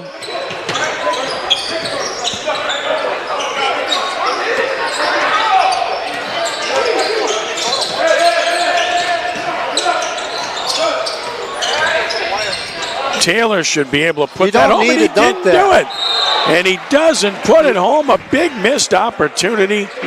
Just need to put the ball in the basket. He did not, and he commits the foul. Got to lay. And that's his fourth. Lay it in. You Remember that right with 1:20 left. That was a chance for Carr to perhaps put this game on ice. Not only didn't do it, but commits a foul as well. You just had to bank it in. Yeah, that's a gimme. You just got to take the two instead of worrying about dunking it. I think Torres Hall is telling him that right now. Yeah, hit the two. Take the two. Took him out of the game. Playing with a purpose. And now Catholic with a reprieve, down 6 with the ball. Sterling, a minute 15 to play. There's an open look for three. Back rim, no good. Skying high to get it. Chavez Johnson, his 8th board. But a turnover here. Uh-oh. No. Rebound Johnson again. His 9th. And there's a gimme on the other end. Lay it up and in. Tyron Wilson with his 9th point of the game on the assist from Riley. Long 3 ball, no. Over the top, out of bounds. So Carr with 42.4 seconds now seems to have a semblance of control here with the ball up 8. Yeah, Catholic's rushing. They didn't need to rush on their shots. You know, they shooting a little bit out of range, kind of getting a little rattled. Yeah, the last 2 possessions especially, yes. Fumbled it away here and a foul call. Wow. Right when it looks safe to call this one in the favor of Carr, another Carr turnover. And a foul that results as well as Riley. He didn't handle it, and then he commits the foul. And 40.8, still a chance for Catholic with the ball down 8 with their shooting ability. It's been all about the 3 balls, and they need it now. Here's a long one, short, long rebound. Carr controlled here by Wilson. That might have been it. And now a foul. They're going to have to foul every trip. Levy commits it. They're shooting the ball too deep. Yeah, they rushed the last 3 possessions. They rushed the shot.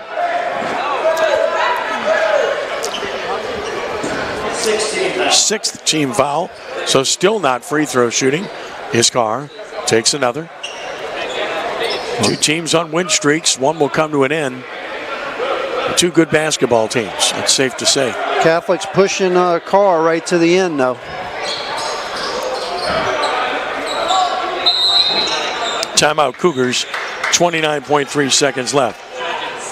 Well, our player of the game, definitely Chavez Johnson. He's got 18 points, 9 rebounds, 5 assists, and 2 steals. But Dennis Hebert's been really good with 21 points, 3 boards, 3 assists for Catholic High. Yeah, Johnson's definitely been the factor for Carr.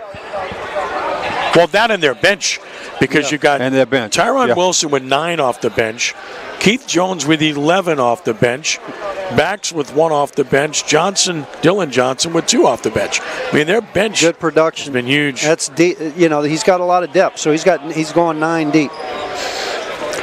That's 23 points off the bench tonight, because you didn't get much out of Leland Smith or Devin Lewis. Combined, they've got 7 points. Right, yeah. That's a sign of a really good team. That's something that comes through in tournament play when you got to play a lot of kids, down to your 4th game. And, we're talking about trying to find kids that want to step up, Yeah, Carr's got some really good-looking bench players. Got some good kids that stepped up tonight, yeah.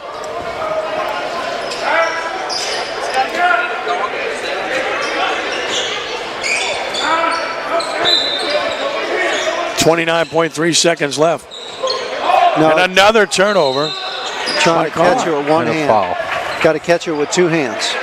Just not well handled at all. Smith commits the foul, and they keep Catholic in the game. Another teaching moment for Taurus Howard.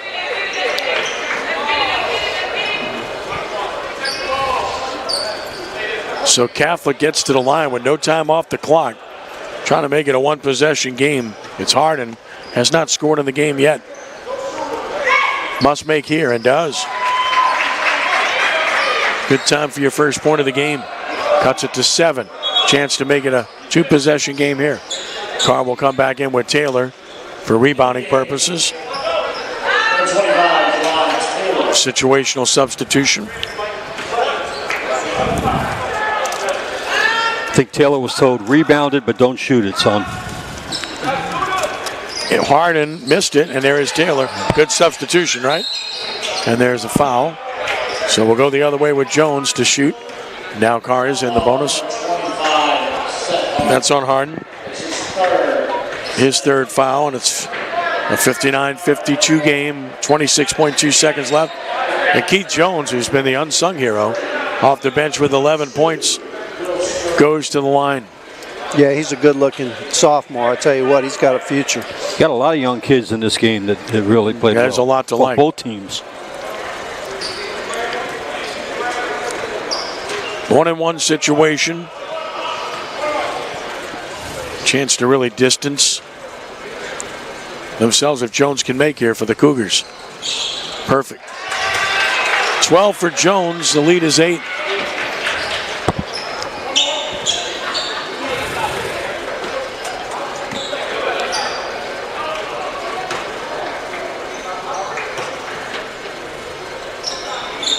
In and out here.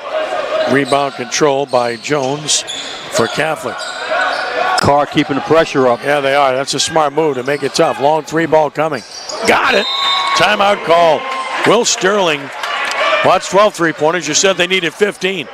So 15.9 seconds left at 60-55.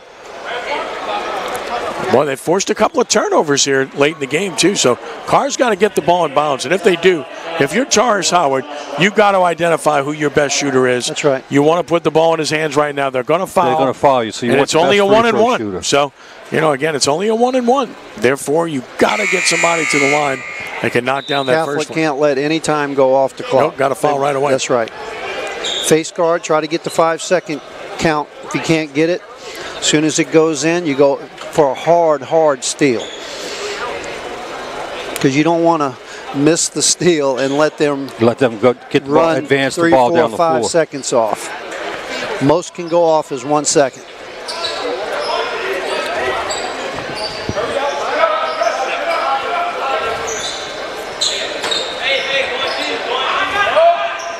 Chavez Johnson will be the inbound passer. He's going to go long. And it's going to be, a save. It just barely saved it, and it went 10.9 seconds left. That's ball game. Foul there for Nathaniel Riley. So that's going to work against Harden. It's on Harden, his fourth.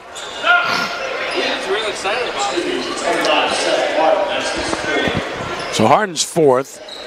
1-and-1 situation for Riley. He's got 6 points on a couple of 3 balls back in the second quarter. And he can put this away if he can make both.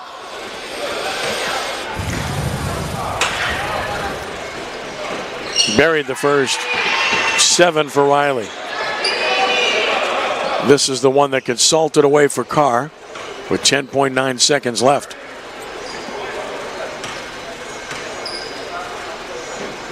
Riley has it up and has it in. Nothing but net. 7-point lead for Carr. Cougars just need to play straight up defense and not foul. Catholic has to be in a hurry. They're going to let him have the 2. Got it. Clock running out though. Catholic out of timeouts, and this game is over. That's it. So Sterling scores his 7th point, but the Carr Cougars have won the Country Day Classic by the score of 62-57 here tonight. Hey, good basketball game, guys. Yeah, very good. I mean, well played on both ends. Good shooting, good defense. Catholic lived by the 3, died by the 3, like we said. And Carr's defense just wouldn't let Catholic get comfortable enough, even though they gave up those 6 threes in the third. Their defense just was too much for Catholic. 2 teams look like they belonged in the championship. Well played by Catholic. I think they have nothing to hang their heads about. A lot of people didn't give them much of a chance in this game just because of the difference in length and, don't have much of a paint presence. But they're a good 3-point shooting team. They played really good defense tonight. They moved the ball and they executed on offense. I mean, Coach Jones ought to be. He's not going to be happy with the loss, but he should be happy with the effort and how his team played. Well, they're a well-coached team, and they knew they couldn't do what they needed to do on the inside. So being well-coached, they were able to do a better job on the outside, take advantage of what they could do. Ladies and gentlemen, congratulations. Well, really well-played game on both sides. Catholic accounted for itself extremely well, just came up a little bit short. And announcing a couple of Catholic players on the all-tournament team. Dennis Abear, one of those, understandably so. He gets his award from Mike Maguire. And also a junior, number 11. And Stan Levy, the other. And the big semifinal game was good tonight as well, making the all-tournament team. Congratulations to the Catholic Bears on their runner-up performance in the tournament. And then we'll have the We wish them all the best as the season continues. Carr Cougars all-tournament players. Now turning to the Edna Carr Cougars. First up on the all-tournament team, a senior, number 2, Devin Lewis. Devin Lewis on the all-tournament team. He only had 3 points in this game. He had a really good tournament. Oh, so now that's what we said. Both Lewis and Smith, 2 of their prime players, did not factor much tonight, and they didn't matter. Like you said, and they give sign Leland of a good Smith team. the MVP, and that's based on the tournament, not based on this game, I can assure you. Right. Because Chavez Johnson was dominant. That says a lot about that team then. Yeah. It says a heck of a lot about that team. So the Carr Cougars get it done tonight, 62-57, over Catholic to win the Country Day Classic. Crescent City Sports Prep Basketball is brought to you by the Lamarck Automotive Complex in Kenner. Lamarck Lincoln is the only Lincoln Black Label dealership in the market, and it's more than ownership, it's membership. And there must be a reason And don't forget, Crescent City Sports will have coverage from the All-State Sugar Bowl National Prep Classic, January 5th through the 8th at the Hilario Center. Be sure to visit CrescentCitySports.com for all the latest news on our streaming schedule. That's coming up pretty soon, Jimmy, so you'll be a busy man here real soon. It's like you have nothing to do now, not coaching. All right, so let's do it for the record here, since Bill with us as well. Do you intend to coach again? It's got to be a perfect situation. It's got to be a really good situation. I'm real busy right now in what I'm doing, and so I'm not really missing it. And I'm going to make sure that if I do go back, it's got to be a really good situation. So I would say right now, I wouldn't say never, but I would say I don't have the itch right now to do it. But that could change. Are you buying it, Bill? Sure, yeah, I'll buy that. Oh, you bought it, okay. Yeah, sure. Okay. Yeah, he did. He said never say never, so all right. We'll see Tim Bird hired by so-and-so. I'll make a prediction. He's going to coach again. Yeah, I wouldn't be surprised, not at all. So? No. Now, are you going to ask me if I'm going to coach again? I didn't ask you that. I know better than that, so. Yeah. You retired. I mean, you stepped away from it all. The whole thing. That's why we monopolize your time. I retired from coaching basketball a long time before I retired completely. So you can do this and watch the White Sox play, I can do this. I can watch the White Sox. Hopefully I can watch them in 2022. Watch the grandkids play. Yeah. Dance and everything else. So I'm not missing it either. Give you some final numbers from this game. For Carl Leland Smith at 4, Devin Lewis with 3, Nathaniel Riley with 8, Keith Jones off the bench with 12 points, Chavez Johnson at 18 points, 9 rebounds, 5 assists, 2 steals, Tyron Wilson with 9 points off the bench, Dylan Johnson 2 off the bench, Jonathan Bax with 1 point off the bench, and Jovan Taylor had 4. For Catholic High, it was Josh Robertson with 2, Will Sterling with 7 off the bench, Dennis Hebert 21 points, Connor Green with 6 off the bench, Nico Jones had 8, Stan Levy with 11, Seth Harden finished with 1 point, and the Carr Cougars win it by the score of 62-57. They get to 13-2. They've won 9 straight games. Catholic now 10-3, saw their 5-game win streak end. Bill, final thoughts? I think you're going to see both these teams doing very, very, very well during the season and into the playoffs. I'm very interested to see how well they do. And, Carr's going to, I don't know if you can say Carr's going to surprise or sneak up on people, but I think so many people think of Carr as football. They're going to be surprised when they see this team. And Catholic will definitely have something to say about the Division I championship. Oh, I don't think there's any doubt they'll be in the hunt this year based on what we've seen. But, Timmy, when you talk about 4A, Landry's really good. I mean, they're an excellent basketball team. Of course, Peabody's really good. And we know McMain and Carver are really good. But this Carr team is going to be in the mix. I think last 20 years, arguably, 4A has been the toughest class. I know as long as I've been coaching, 4A's been the class with the deepest basketball powers. And so, he's got Carver, he's got McMain, he's got a lot of good teams in 4A. His team will have to get a little bit better. But he does have the pieces. He's a good enough coach to win it. And I think his team has the toughness to do it.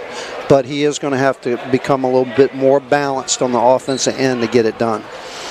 Well, gentlemen, it's been a pleasure. I hope you enjoyed it tonight. We're going to do this again over at the Hilario Center here in just a couple of weeks, and sure look forward to that. And in the meantime, I want to wish both of my friends here a Merry Christmas.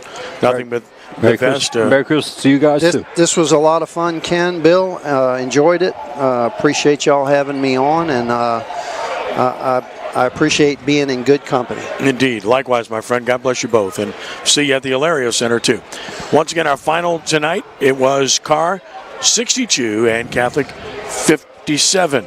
A reminder that we'll have coverage of the All-State Sugar Bowl National Prep Classic coming up January 5th through the 8th. And, of course, go to CrescentCitySports.com for every game story, every recap, every day of every sport imaginable. It's the best site on the web. Until next time, for Chip Merritt, for Matt Merritt, I'm Ken Trahan. Thanks for joining us. Be a good sport, and God bless you one and all. We are rounding third and heading home. So long. signature clothes.